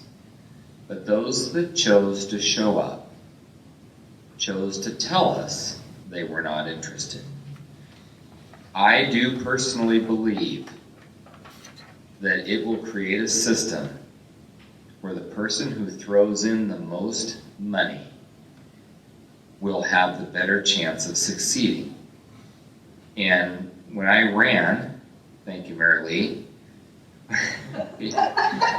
we made the decision that we weren't going to spend any money to do it, and it was just going to be the 2 of us, and that was it.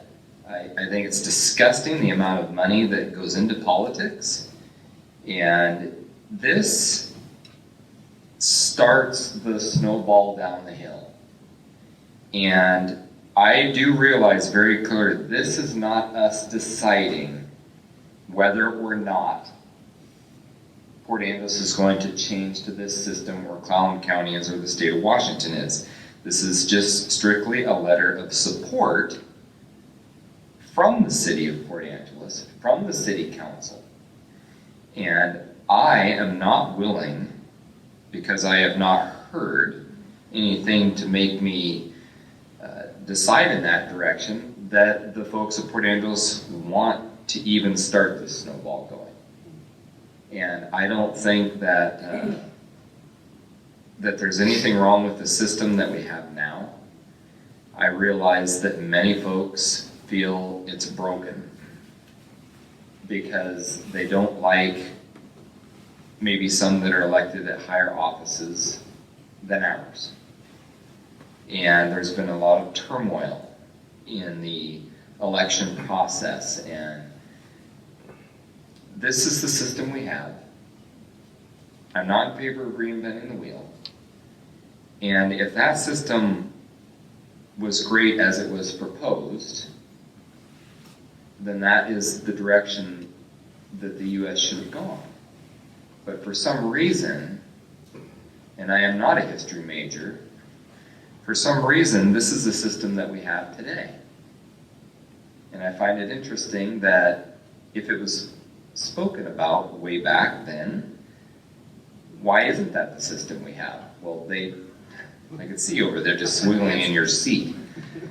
We have the system of the primary and moving on past that. And, you know, the positions up here for us, and several know, but this is not divided. We're not divided, you know, who lives on one side of the truck route and who doesn't. These positions are just signify each particular seat. They're not divided amongst the city where the county commissioners are divided to the area in which they live. And you run, throw your hat in the ring. I encourage anybody to do it and put your best foot forward and show us what you've got. I don't think though that this is the direction I even want to start going at all. And for that, I'm going to vote no. And now I will let somebody who spent more time in history class than I did. And before you get on there, I'm going to speak to this because, again, I do want to reiterate that there is no reason if we did this that debates would go away, that we wouldn't be able to get to know the candidates, and that, you know, so it's up to us to decide how to do it. This won't even become an option if we don't tell the legislators, hey, look into this. You know, they will also do some of the vetting to this, to look at some of the history of it. So the question is, if we don't even give them the option, we won't even have an option, and we're stuck with the way we're doing it today. Could this potentially be better? We don't know enough, right? We're getting to the point where we're starting to look at some of the presentation talked about politics becoming a little bit more collaborative, to becoming a little more respectful, and some of the results that have happened from that. Anything that gets politics to be more respectful, I am all for it, because we need to change the rhetoric in our country. So I would support this. I think with the way we do it, it's been a really, really old system. Could there be something new? I'm willing to at least try to open the door to something new. So, so with that, like I said, I will support this. So. Okay, so to address some of the things, I think that you know, this is the system that we have. That's true, and I think one of the reasons from the history perspective is our founding fathers did not anticipate the rise of political parties. And so they created a system where they thought branches of government, and so that, you know, I don't want to spend too much time on that, but they didn't anticipate that. Political parties like the system that we have because it allows them to have a lot of control over the outcomes. And, you know, as I was talking before, in the state of Washington, where our voters wanted an open primary system and then our state legislators didn't, and that you can look through that in the history of the 2000s, that's because our state legislatures are way more partisan because they're members of political parties. There isn't a single state legislature. I think there's one state legislature. No, that's the city of Seattle council members. There's not a single state legislature that's not a member of one of the two major political parties. And so the state legislatures want the party structure to have more control over the election system. I do think that the really good point that Meredith made was that our citizens here in Port Angeles are not clamoring for change. I think that's true. I think you're right. I think that it's really easy for us to be sitting where we're sitting and to be sitting in the country that we're sitting to think that all the problems that are happening on a national level are problems that we have to solve and do something about. And I don't think that we have that kind of vitriol at a local level in politics. I think that when I ran for city council, it was a nonpartisan race, right? It's a nonpartisan seat, and it wasn't made partisan by outside forces. That's a good thing. So the system kind of did work. I will say that the system didn't work perfectly. I chose to spend money. I wish I hadn't afterward, but I spent it in the primary because it was a tough primary, and we had a really competitive primary race, and then my opponent dropped out for the general, and so that I felt like that took away a choice from the citizens of Port Angeles, where it actually kind of made it look like an inside deal, and it was awkward that then I had to, in all the general elections, say, hey, remember to vote for me. My opponent's still on the ballot, but he's not campaigning and isn't going to take the seat, so please vote. And so, that outcome wouldn't happen if we had a multiple ranked choice voting method. But I think that on the national level, we worry about a lot of these things. On the local level, we should remember that, we are not in that same system. And so, I would just say, I have a lot of reasons why I think ranked choice voting is great. I think that we should move in that direction. We should try to make voting, I think there's going to be a time period where it's confusing to some people, and then it'll be a lot more convenient and simple to a lot more people, because as we're seeing, a lot of people are choosing not to participate in the primary. It gets much lower turnout than the general. And so, they're already saying voting is too complex. I'm only going to do it once. So that being said, I kind of agree that, this is not a change that our citizens are clamoring for. I don't think that we as a divided council should be pushing things like this on our citizens. I'm going to certainly advocate this to my state legislatures on a personal level. But if we really have a sharply divided council on this, I don't think that we should push this forward. Well, it's hard when the council is divided yet based on kind of an alternative reality. So Councilmember Kidd said we all run in primaries. That is simply factually untrue. I did not have a primary. There were only 2 people who ran for the seat that I ran for, so I didn't get to start campaigning until after the primary was over, because it would have been confusing to be out there in June and July and knocking people's doors, and they're like, yeah, but I don't see you on the ballot. So I waited to campaign until after the primary. So yeah, we don't all run in primaries. It's really luck of the draw, whether 3 people or more filing for that seat, rather than 1 or 2 people filing for that seat.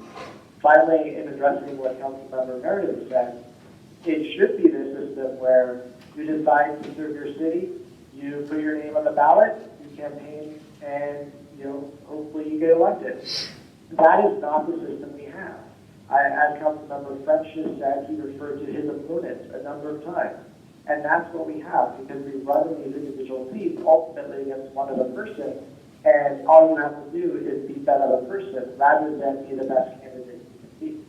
So the system we have now rates opponents in individual council positions rather than letting council members or prospective council members, council candidates, put their names in as candidates and say, this is who I am, vote for me. Rather than the current system, which is, this is who I am, vote for me, and I'm better than this other person, and you really have a choice between me or them, which is our current system, and that doesn't make sense. Why are we doing that when there's a better option? I move to adopt a resolution of the City Council of the City of Port Angeles, Washington, in support of ranked choice voting. The resolution includes the packet. All right, we have a motion on the table. Do we have a second? I'll second it for discussion. And I just had a couple more comments, if I may. Sure, go ahead.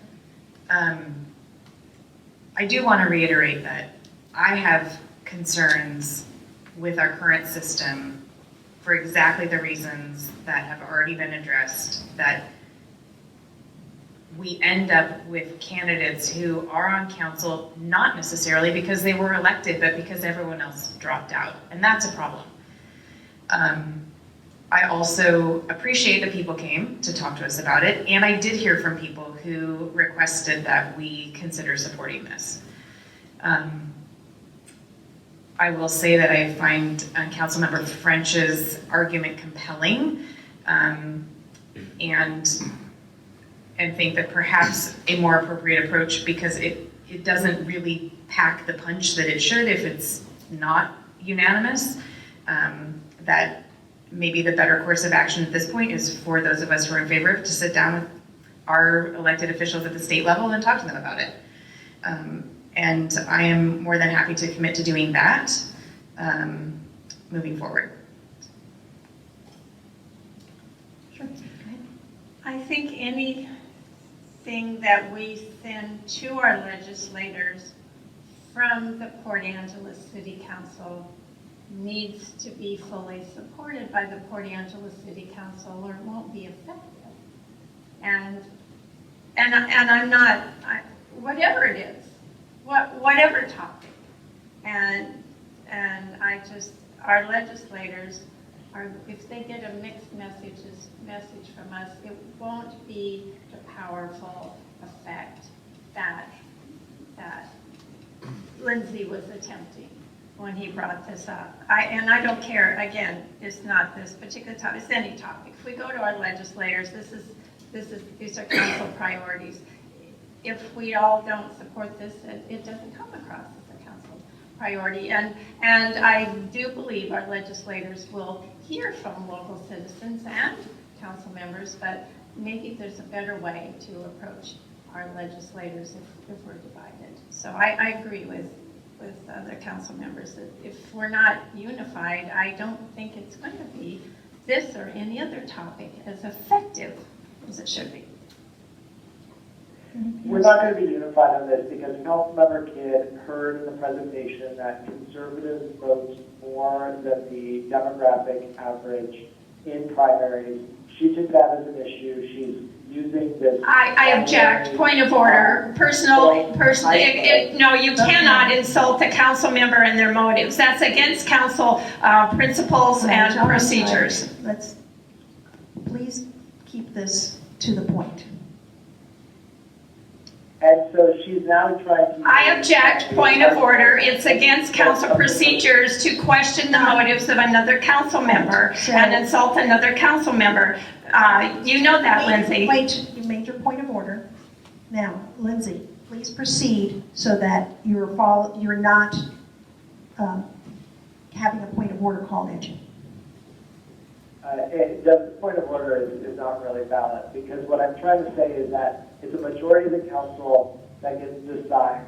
Don't let a minority of the council stop us from moving forward on things we know are right and wrong should do. Okay, thank you for that. So, anybody else want to pipe in? Because I still have a point. And that was actually what I was going to say, is that in the past, we have had decisions that we don't have a 100% agreement with. And we've always talked that whatever the council decided was what the council decided, whether we agreed with it or not. So if the council had a majority, then you said, okay, the council has a majority on this issue, and that's what the council decided. It does not have to be unanimous. And I understand that unanimous would be nice, but sometimes unanimous doesn't happen. So, so I will be supporting this. So we have a motion on the table in a second. Do we have any further discussion? If it's okay, just my point is not really that the council's not unanimous, it's that, you know, it's that plus our citizens did not bring this issue to us, we brought it to ourselves. I don't think that's a problem, I think that that's fine for us to do, but, you know, we're ahead of them. And when we're talking about issues like this, we should be coming from a position of strength.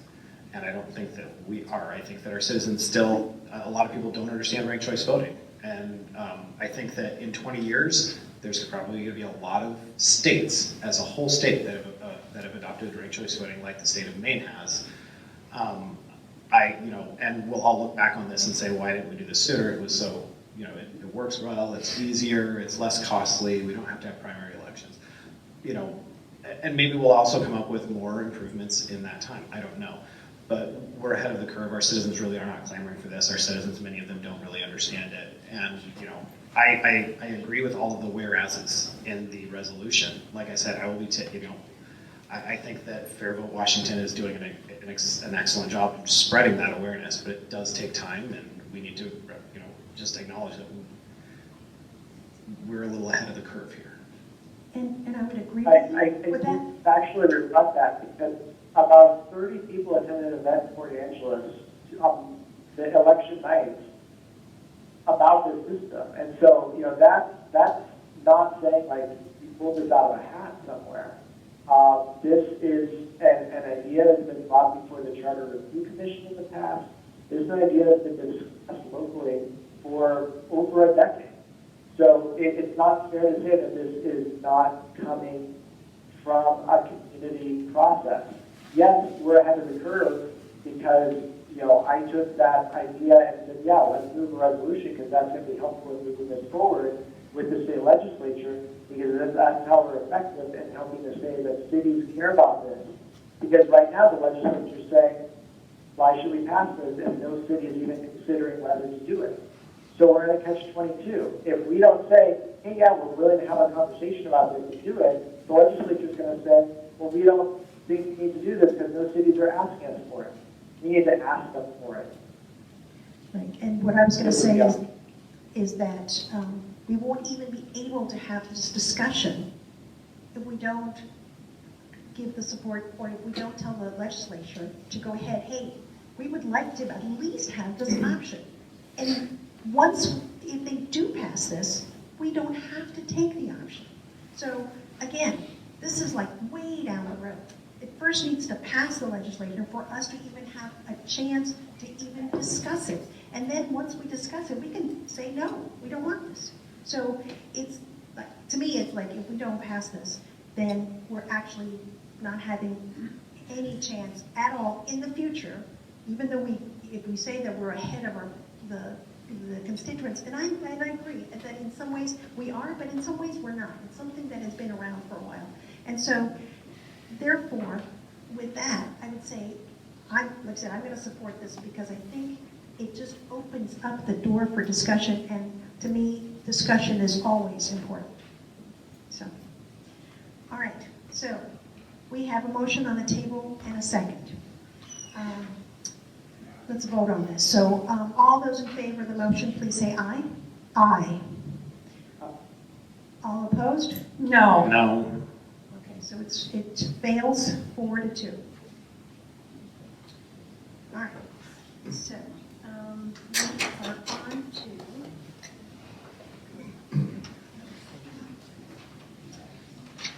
so the next one is item 2, vacant council seat process. I'll be recusing myself from this.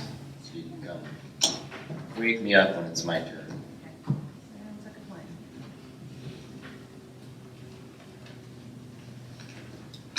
So Madam Mayor and Council, I'll start slowly until Councilmember.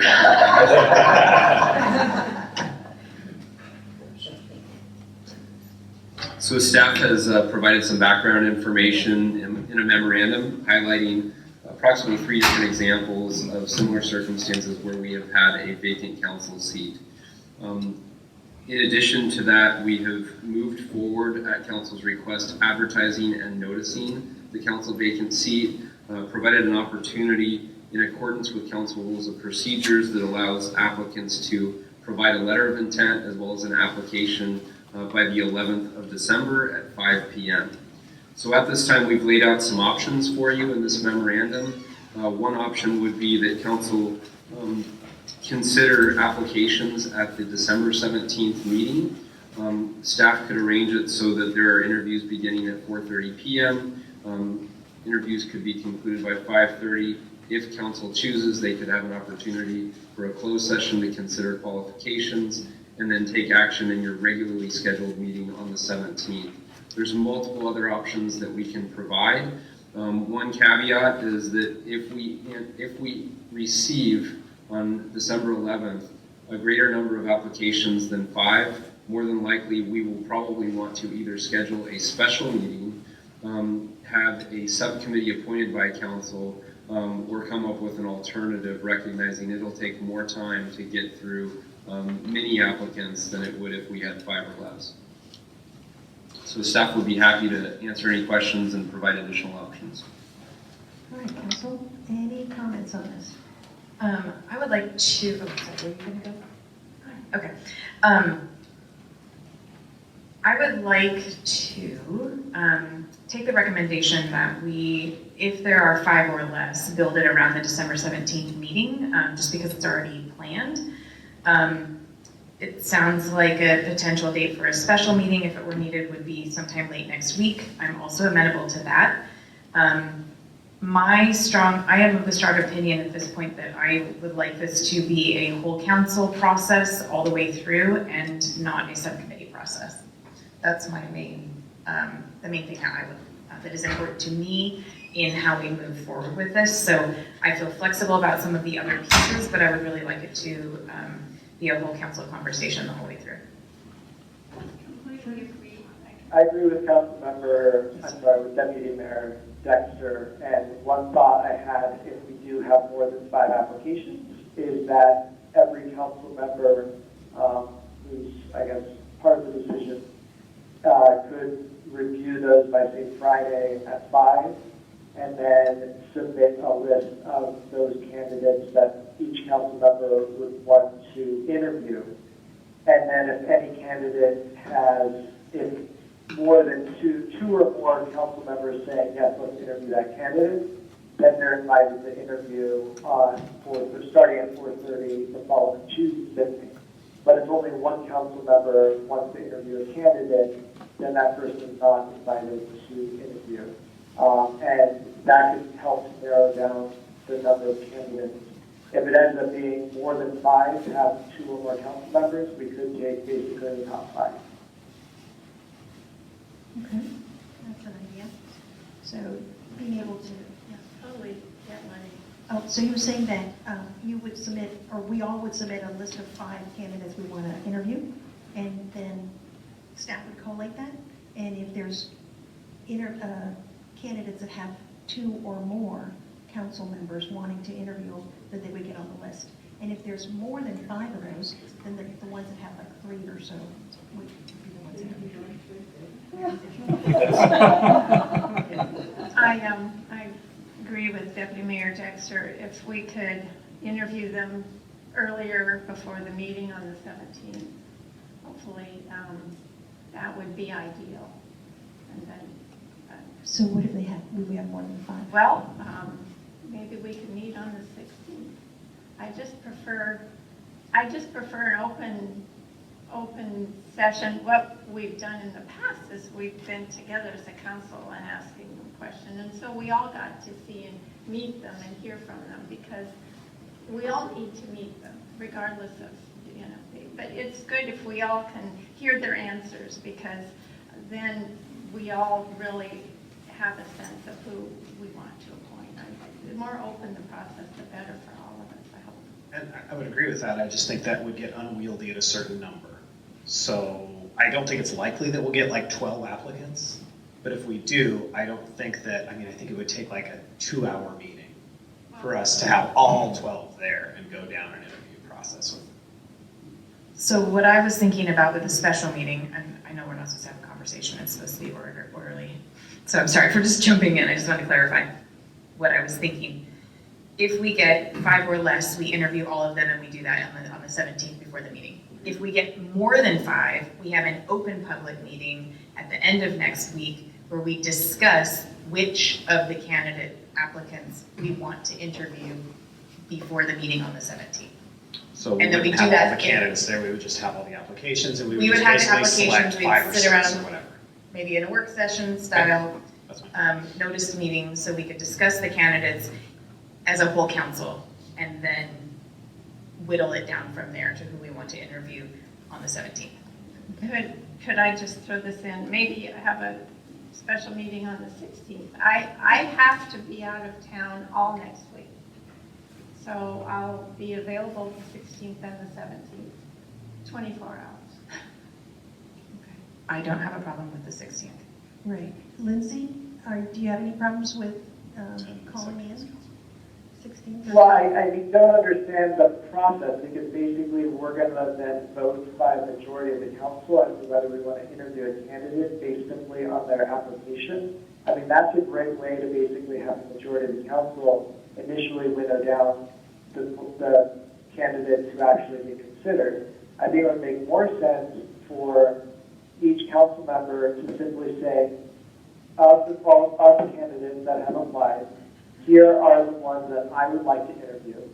We each submit our list of who we want to interview.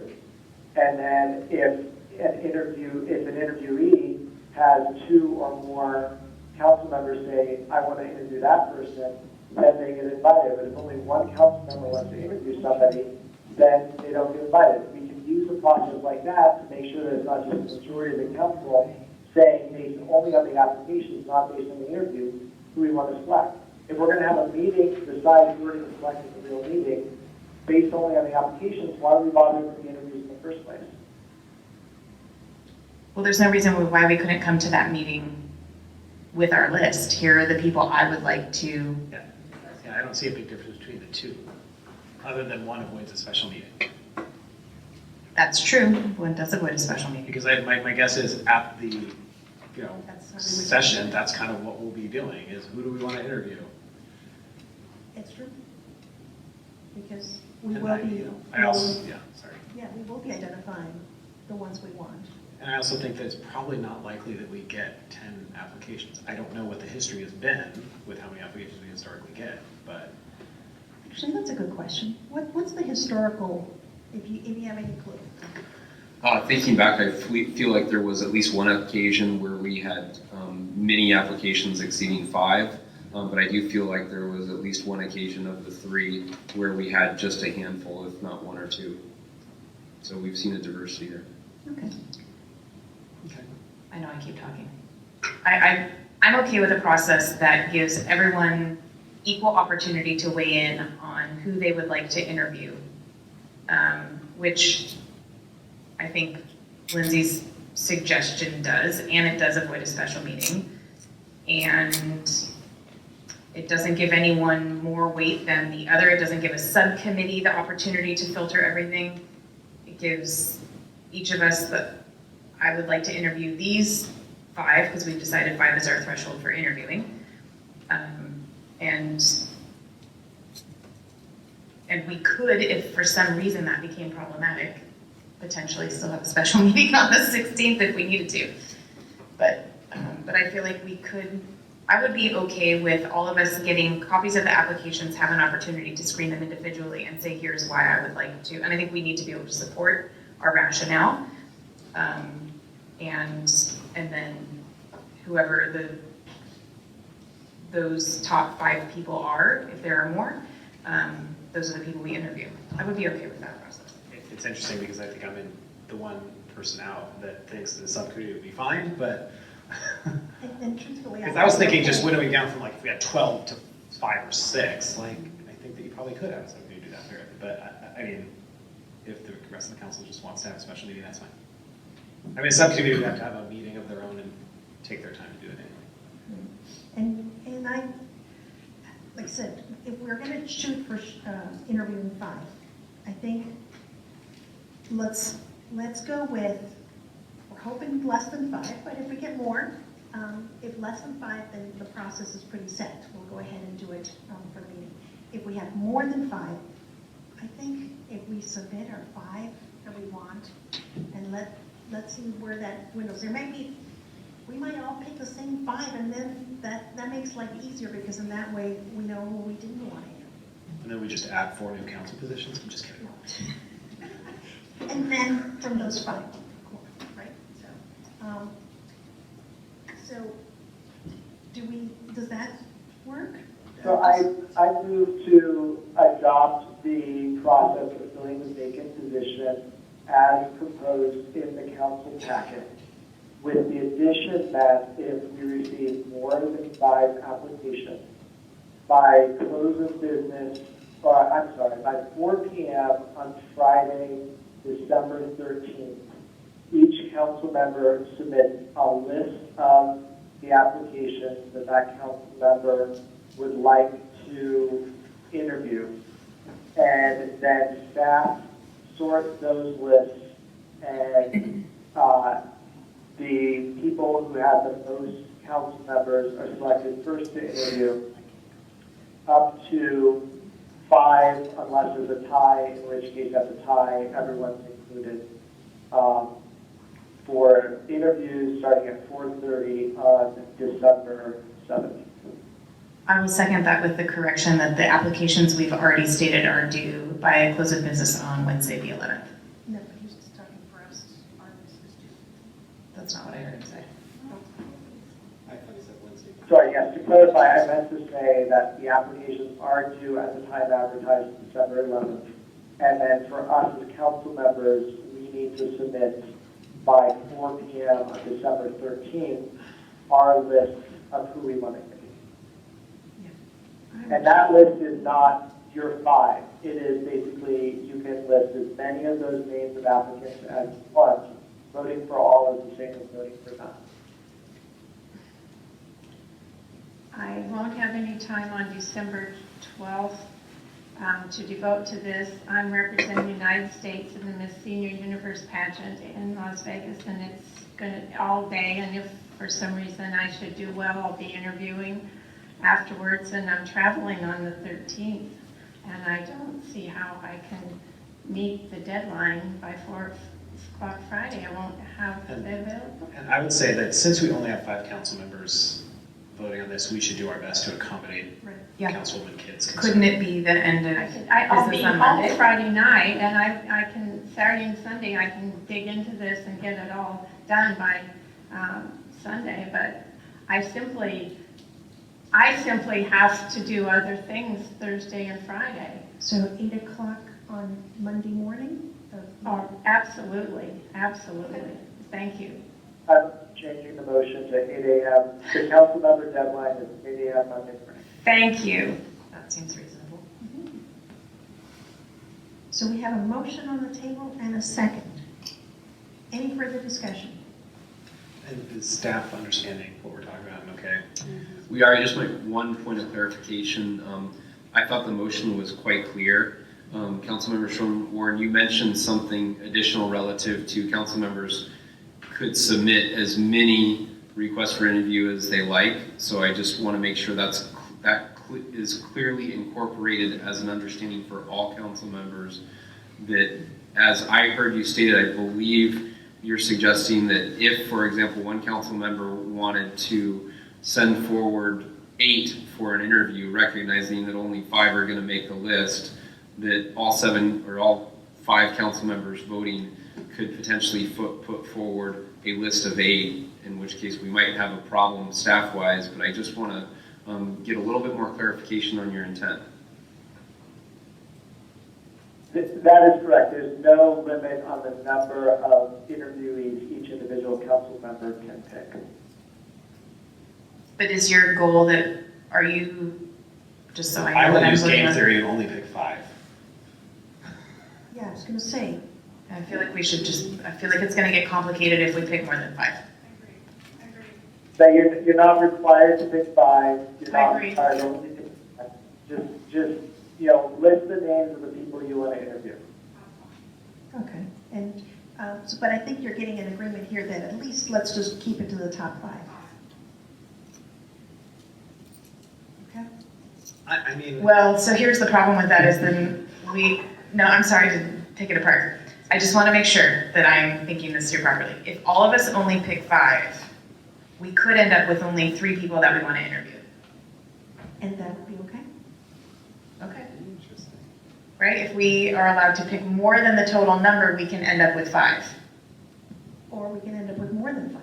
So I think if we pick 5, if we end up with less than 5, that would be fine. See, this is why Nathan asked for clarification. He's doing the math. This is the meeting the council discusses the math of those. The proposed legal list council is what you described, which is each council member can pick as many of the interviewees as they want. There is no limit. But keep in mind that if there's 20 people who say they want to be interviewed, and you list all 20 names, you've effectively done the same thing as if you said, I don't want to interview anyone. That's what I mean by voting for all and voting for none. In the last 3 times that we've elected people, the maximum number's been 8.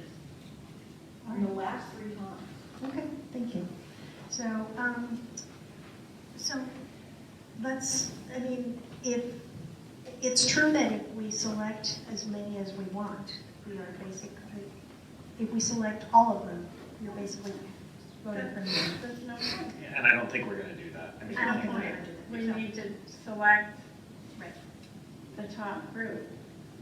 yeah, I mean, Yeah, I think it'll work that's out the point somehow. of going through and, perusing their resumes and applications is which ones do we prefer to interview, which ones don't we? I mean, that's our preliminary work, is to call out the ones we don't wish to interview and then come up with the finalists. So then let's do that. Let's just do the ones that you want. Yeah. Let's just do the ones that you want. But then staff needs to know that, are we only going to schedule interviews for the top 5? Or fewer. Or fewer. If 6 if it's a tie for 5th. And I think Lindsay did mention that. If it's a tie for 5th, we're interviewing 6 people. We could do that, yeah. Yeah, and I think that's reasonable. Okay. And by the way, we can still call a special, well, I don't know if we can call a special meeting We could. with that much time for Tuesday if something terrible goes wrong. Or we can do it after Tuesday. Yeah, that's true. Right.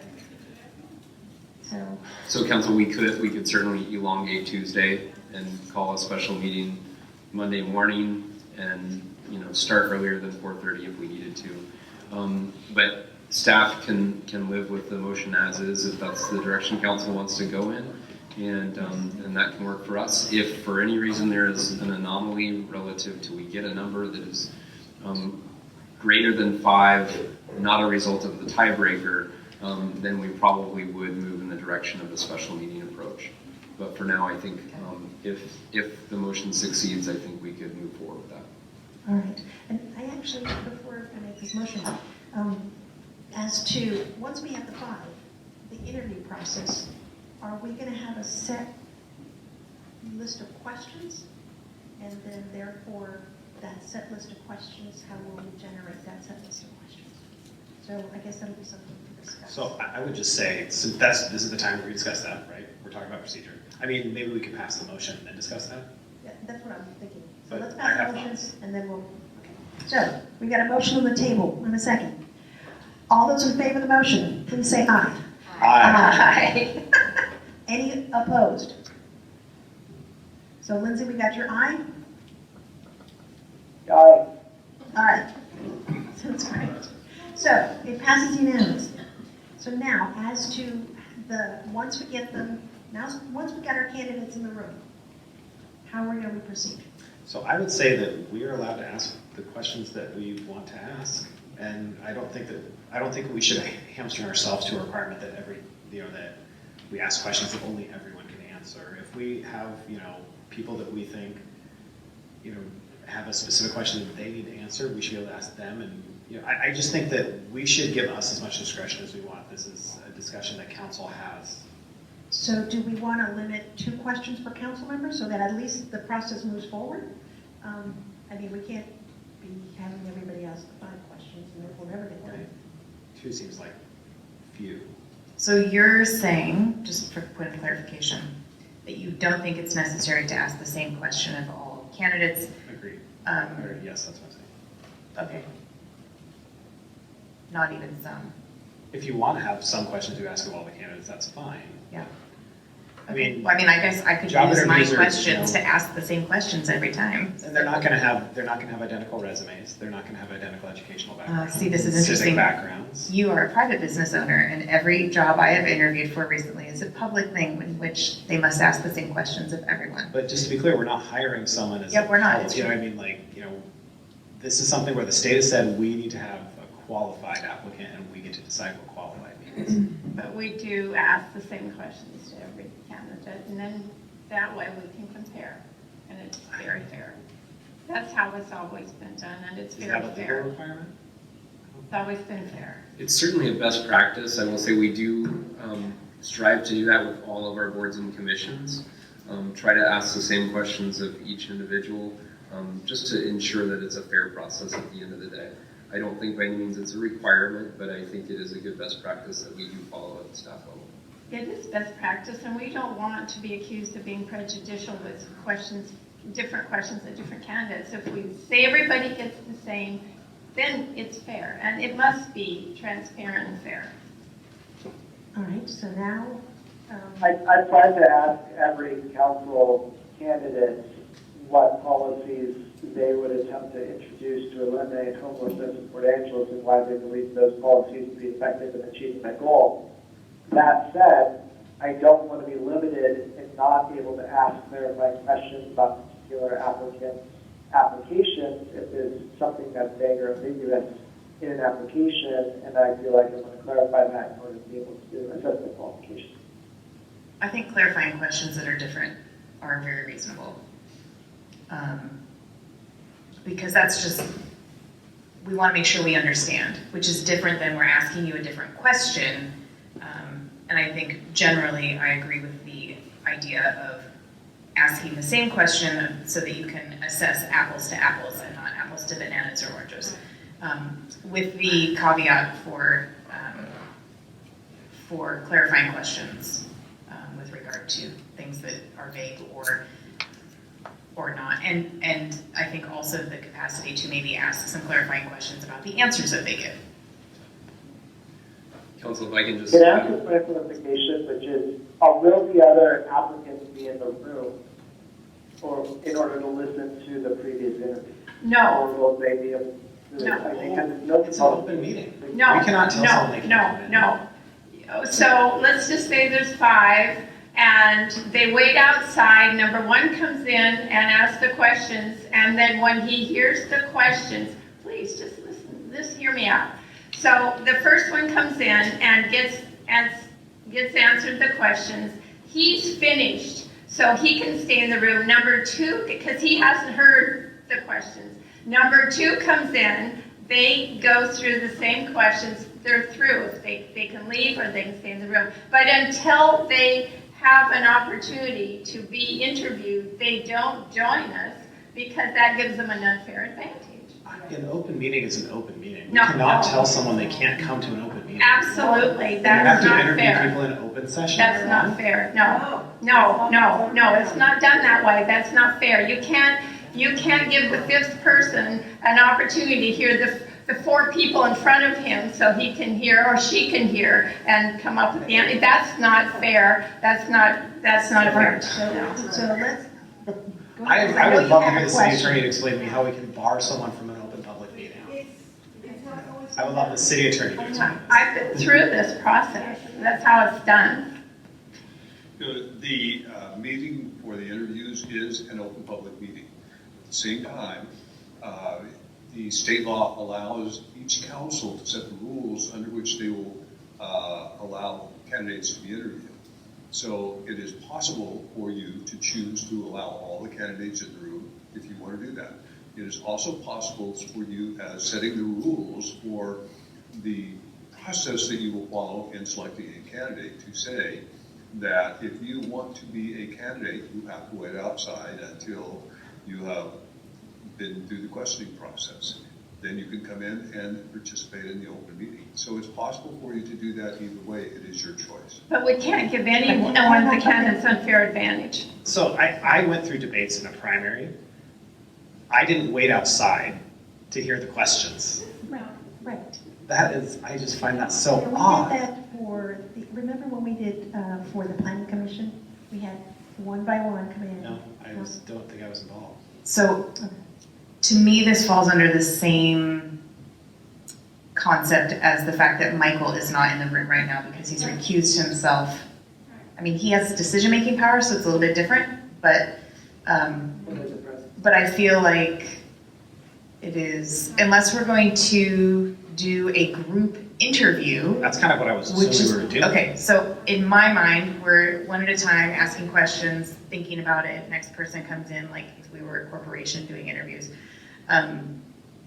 A group interview is more like what you described as your debate, which is a group interview. So I'm okay with the idea of saying everyone else, the public can sit and listen. It's definitely open in that regard, and that you take your turn as a candidate. I'm okay with that.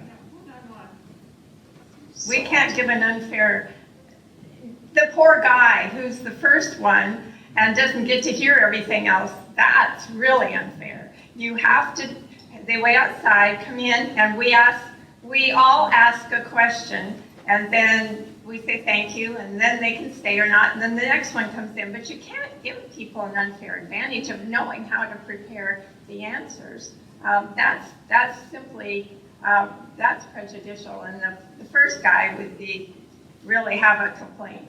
I just think we view this issue very differently. I think that knowing the questions, I don't think matters to me. I think that if we can't see through what people are saying in their questioning, then we are not doing our job. What we could do, if you wanted to do a group interview. I'm not, the council can decide what the council wants to decide. I'm not interested in Just hear me out. So if we wanted to do a group interview, we would have, say, 5 questions or 10 questions, so like an equal number for everybody.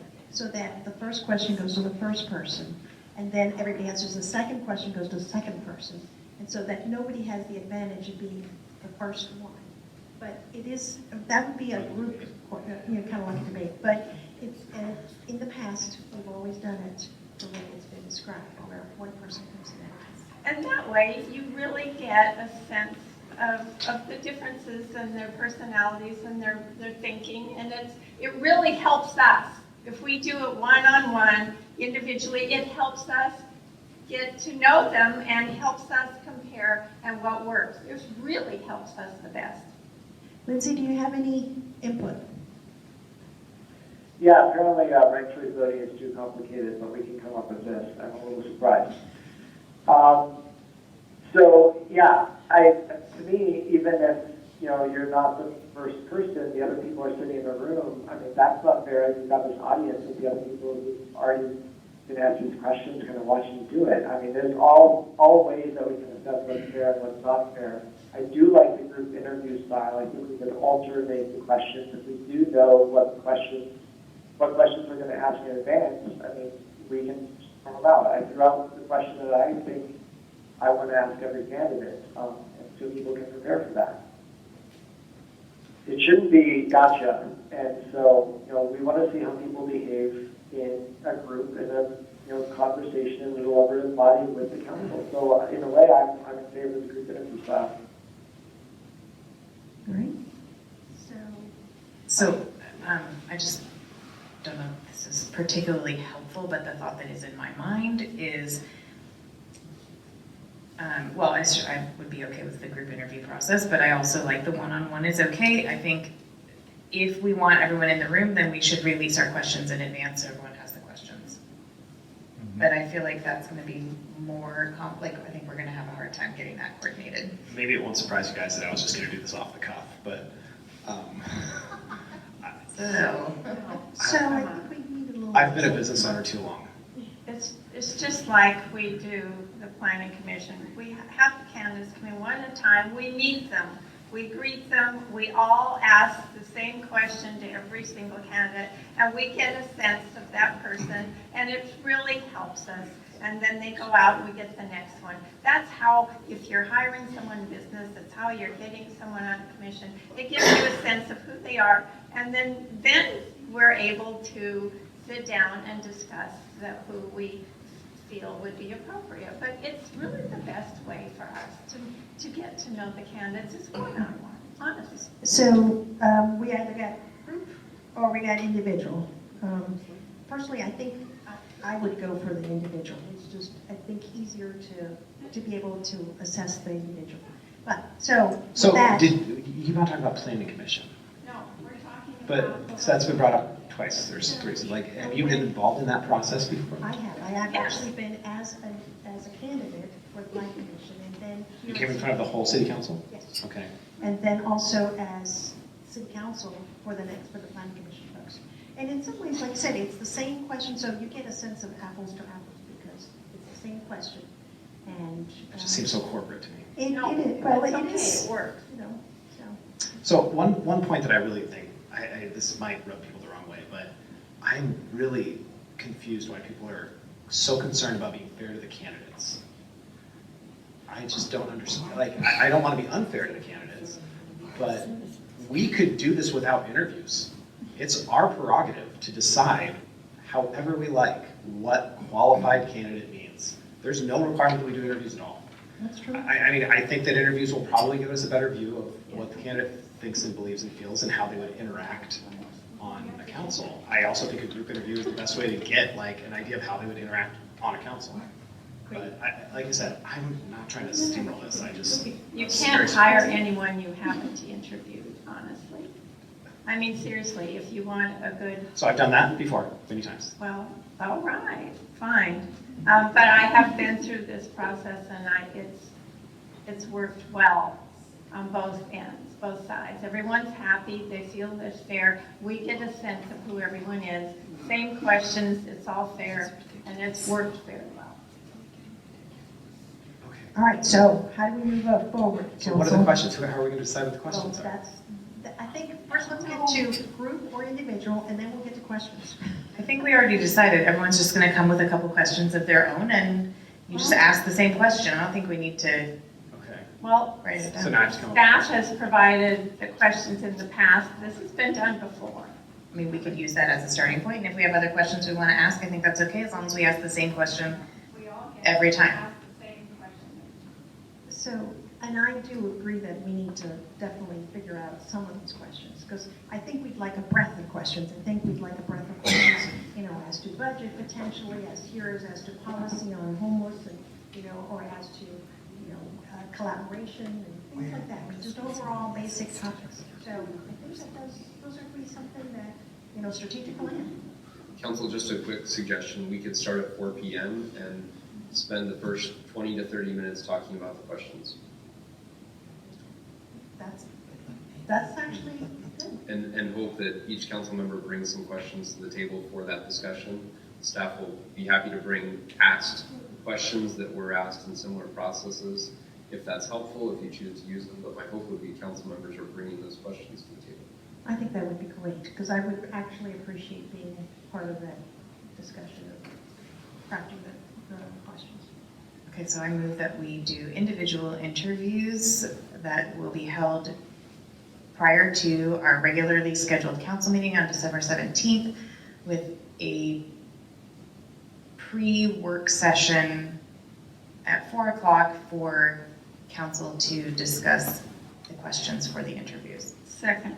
So is that pre-meeting going to be an open public meeting?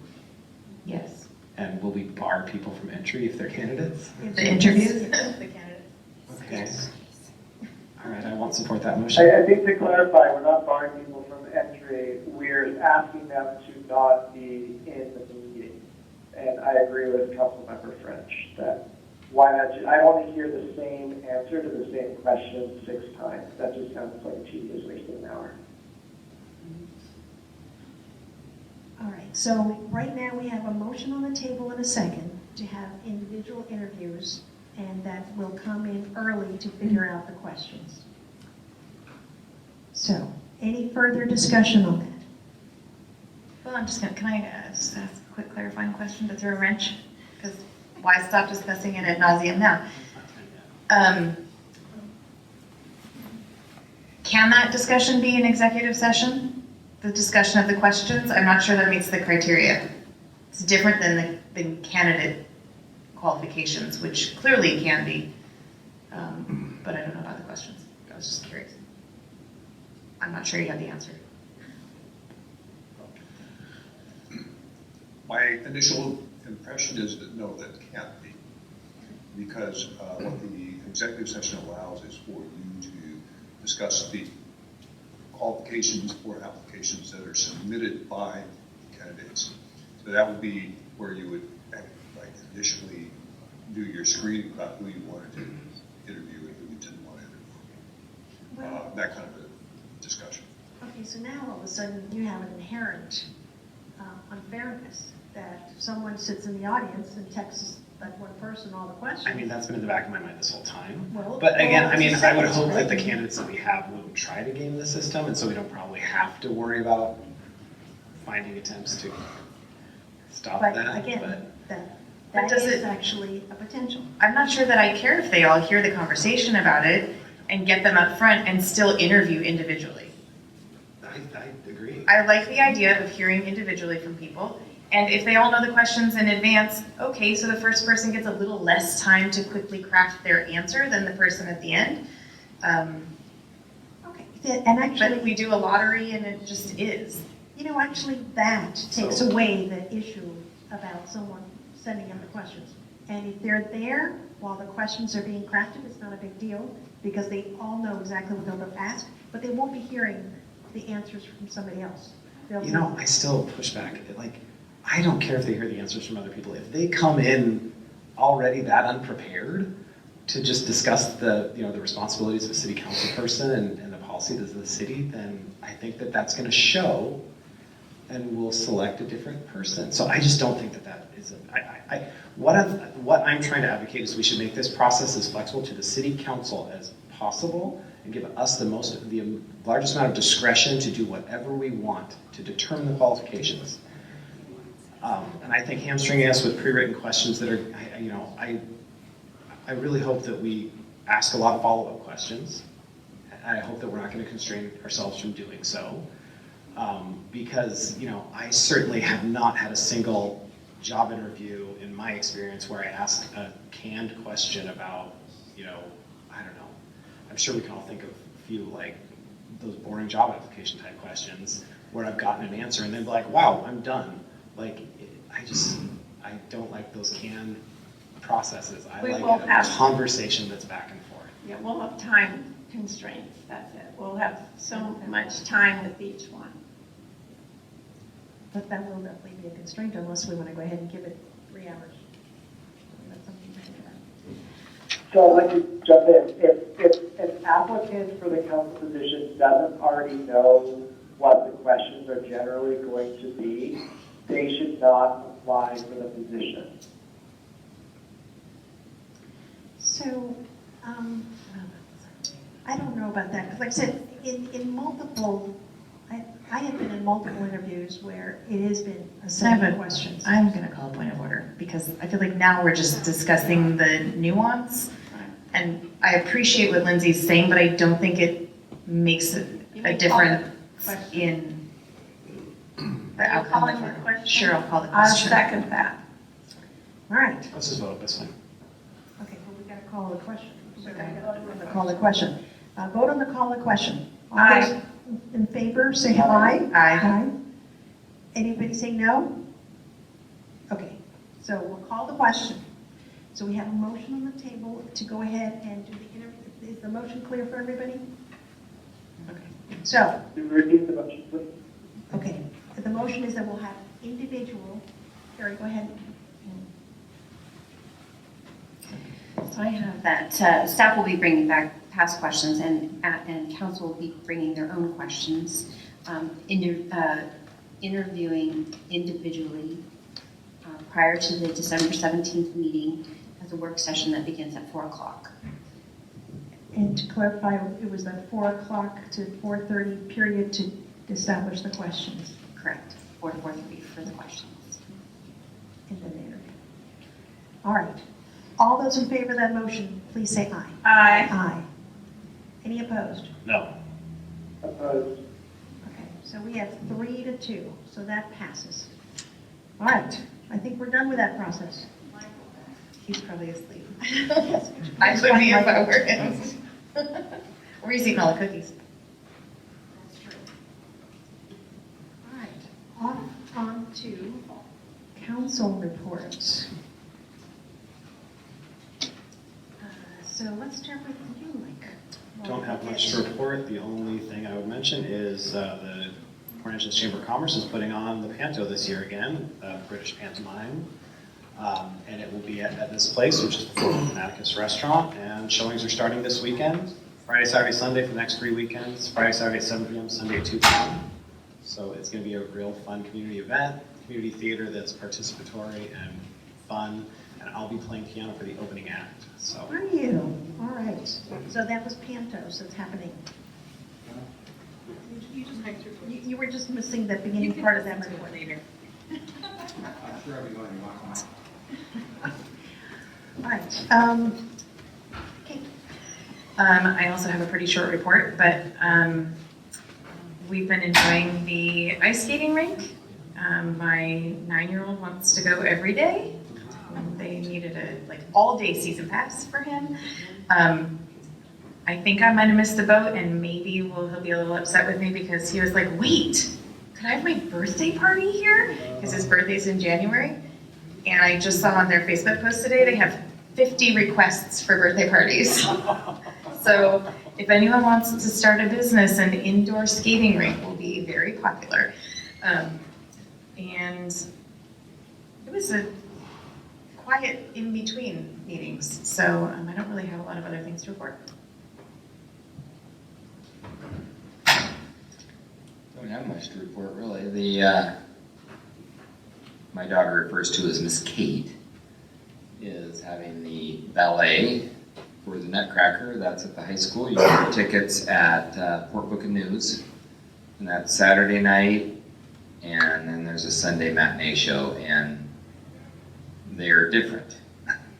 I don't understand why they're different, but certain students are doing one thing one night and another one the next, so I guess if you want to go watch your kid do all of their parts, you have to go to both, but company Christmas parties get in the way a little bit. No report. Lindsay? Yeah, I'll just follow up on some of the things that were discussed at the beginning of the meeting. In terms of the council committees, I would like to continue to serve on the committees that I'm currently on, which is File Transit Utilities, Special Committee, the Peninsula Regional Transportation Planning Organization, and the Strait Ecosystem Recovery Network. There's also a question I have about sometimes, well, in this particular case, the Olympic Community Action Program, or OICAP, reached out about being on its board because its board is about a third elected officials. So I'm joining that board basically because I'm an elected official. That's something I think to kind of discuss a little bit of, is that something that we should have as kind of a part of our kind of committee assignments or not, that sort of thing. So that's a conversation for another day. And then also with that discussion, one thing we're not talking about, which we didn't have time for, but we should, is whether each of the committees that we have as council is best served by the council or by staff. I think Councilmember Meredith did a good job of that with the SWAC. And let's make sure that we're sending the right people to the right meetings. Finally, we also should look at some of the gaps in advisory committees. I think transportation is a gap. Issues around natural resources and urban forestry, I think, is also a gap. And housing, we've had a housing committee. I don't know where that's at. That definitely needs to continue. But these are kind of issue areas separate from some of the existing committees, although intertwined, obviously, as much as work. Finally, I just wanted to comment on the discussion about council salaries. People ask me sometimes if I'm paid to be on the council. I say, yeah, it's kind of AmeriCorps light, because when I was an AmeriCorps volunteer back in 2012, I think I got $800 a month as a stipend for my volunteer work. And so it pencils out for me, and I keep track of my time just because that's what I do, to be about 8 hours a week this year, and I think last year I was doing about 16 hours a week for the council. So I think that is out at between $5 and $10 an hour. That's obviously a situation where those of us who can are doing it. It requires probably for all of us time away from other work, and I think it's important that we have elected officials who are able to put in the time and not be income bound by their ability to serve in this position. It's a larger conversation. It's definitely one that we should have a bigger conversation about. What I'd like to see is us put that item forward on our next meeting agenda to probably bump up the same way we've been doing in the previous decade. But then maybe what we should do is appoint an ad hoc advisory committee to look into the council member compensation relative to other local elected positions, and maybe bring forward a proposal that isn't derived from the council members ourselves, because we're obviously kind of voting for our own salary increase, although obviously, as people pointed out, it would not take effect until after an election in all the city council members. That's all I wanted to share for the committee report. Thank you. Great, thank you. And yeah, I will be at that Sunday matinee giving out the awards for the ballet, so that should be kind of fun. That's all the report I've got. So, city manager report. Madam Mayor and Council, we have a number of important items on your agenda this evening for information. Most importantly, to follow up on some council direction, council did ask us to evaluate the addition of the a floatplane component to the waterfront project and the potential of putting that on the capital facilities plan. You have a detailed memorandum that highlights some next steps and some important steps to that process. At this time, we're recommending moving forward with it as a work plan item, and we don't feel it's necessary to add to the capital facilities plan, although we probably want to make some adjustments to the capital facilities plan next spring. But for now, that's something that we've laid out some good steps for moving forward with.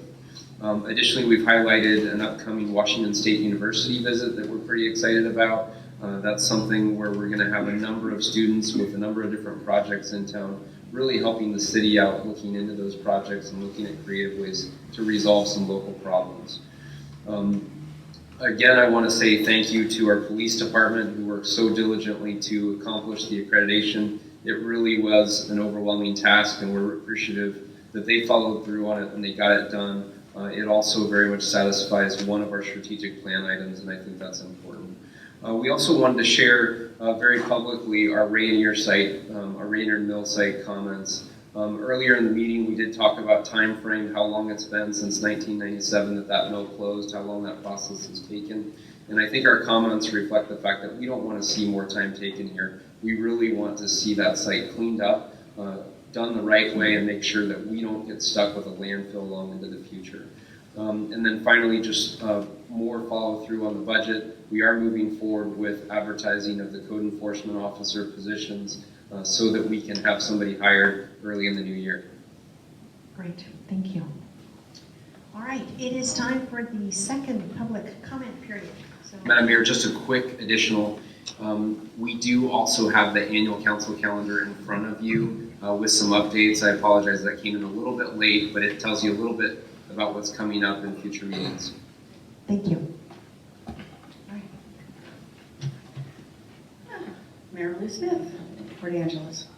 In 2013, Dan Gase was appointed temporarily to fill the council position vacated by Matt Mania. He was at the time running unopposed for a seat on the council.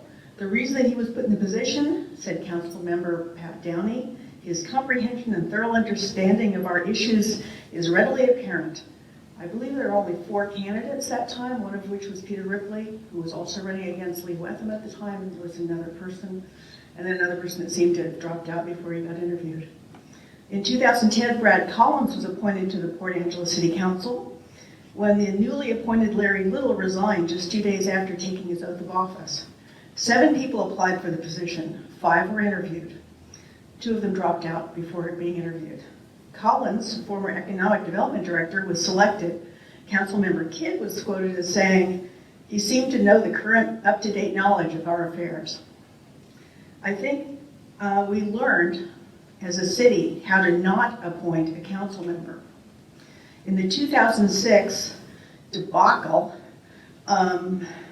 Richard Hedrick was appointed to fill the position of Jack Pettis, who died.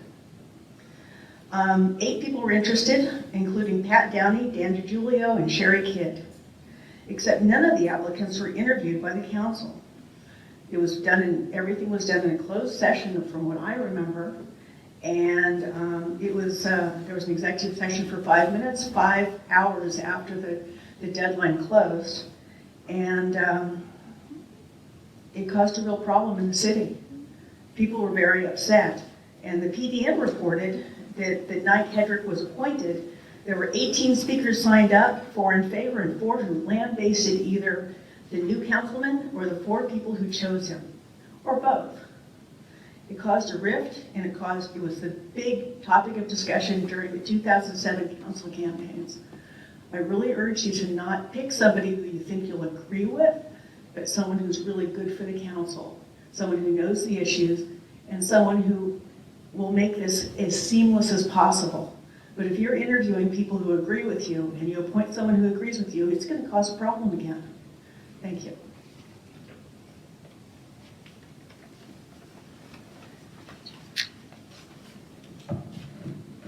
Hi, I'm Ed Chad. I live in Port Angeles. I just have a few remarks to make about the ranked choice voting issue. It's true that probably most people in this town don't know about it yet. I also believe it's a great idea. I've been part of the League of Women Voters here for 25 years. And for the past 20, the League has studied it and supports the idea very strongly. And speaking of the League, you all know that when the League does their forums for City Council, whether it's primary or the general, all the candidates sit right there and they all get interviewed serially, and it works out great. It's very artificial to have these positions, because as Councilmember Meredith pointed out, they're completely artificial. They don't mean anything. And so, in terms of the one person, one vote idea, for me, I feel like I get more of a vote if instead of having two people running against each other, both of whom I think are good, and two people running against each other and I think they're pretty not so good, it only gives me really the ability to vote for one person that I think is good when there actually were two. And so in terms of my own vote, my franchise, I believe that it opens it up even more. I also think that it's a way to increase voter participation. As Councilmember French pointed out, participation in the primaries tends to be very spotty. And if instead of going that route, we have a longer election season, as Councilmember Kidd pointed out, you want that opportunity to get out and be known. That way everybody, Councilmember Sherman-Warren pointed out that he couldn't really start campaigning until after the primary. Everybody gets to start way off in May or June. Campaigning, we get to know them all. In terms of the money issue, I think we're lucky in this town that money very seldom, I think, makes much of a difference in our elections. What does seem to make the difference, I think people actually read the voter's guide. They read the letters to the editor, they talk to each other, they go to the forums at the PABA, the Chamber of Commerce, they look at social media. And so I think we're lucky in that sense that money isn't that likely to be a deciding factor. And thank you. Thank you. Anybody else who would like to address the council before we adjourn?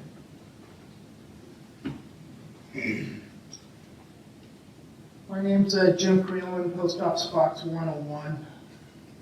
I'm here to speak about a rather historical, rather sensitive civilly issue. It has to do with the Veterans Park down here, and part of it is the vagrants and all hanging out there, and that the whole park, and as Councilmember Kidd I've heard point out, to turn that into a historical district, basically from the courthouse past the Bell, past the old firehouse, and incorporate the Carnegie into it. And I believe that it would be quite effective, and it could be done, and it goes back to my history when I was in school, because when that bell was put in, they kept us updated when we were getting our bell. Our bell, it was set up for 76, but we got our bell 2 years late because we weren't high on the priority list. But at that point, one of our social sciences teacher, which would be Mr. Porterfield, was his heart, But they walked us down there on a walking tour from the Roosevelt, and everybody in the school did that. The various classes, we were all marched down there on foot field trips. And you know, you go down and you touch the bell, and it was all so cool. And we didn't understand history then the way we do now. And so now you're in a situation where they talk about these silhouettes on the fence, and I can see where they're a contentious issue. But they're a contentious issue for me because those are not historical silhouettes at all. What those are is those are copyrighted and trademarked corporate symbols from back east in the Delaware, and it goes back to the Pennsylvania Railroad and all that. And so, yeah, in my mind, those silhouettes are extremely historically inaccurate. But additionally with that, is that it seems to me with the historical value of that and all the buildings there, that you could quite easily create a self-funded project to where you could get your fencing, get the place cleaned up, kind of turn it into a historical project as was thought and dreamed of in the past. And like right now, I go down there, I went through there the other night, I hung up some yellow flagging on the poles down there and some of the other trees downtown, because I wanted to do it as a litmus test for Veterans Week. And I go down there to take down my flagging, because at the end of the vacation, it's just trash. And so anyways, it's just trash. But I got the stuff, I took the stuff down, and to go down there and take the stuff down, I gotta walk past 4 guys sitting on a bench that are so far out of it. Please wrap it up. So what I'm going to try and do is I wanted to address this before the 3 council members, or hopefully Meredith is staying. But because of the history with Sherry, as well as the history with Sissy, and the mutual concerns there, and what I would like to do, I know some very deep historians in Pennsylvania.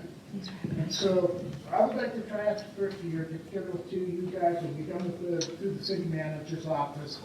And maybe at the first meeting in February, there can be some sort of something to bring in. Thank you. Thank you. Appreciate it. Anybody else who would like to address City Council?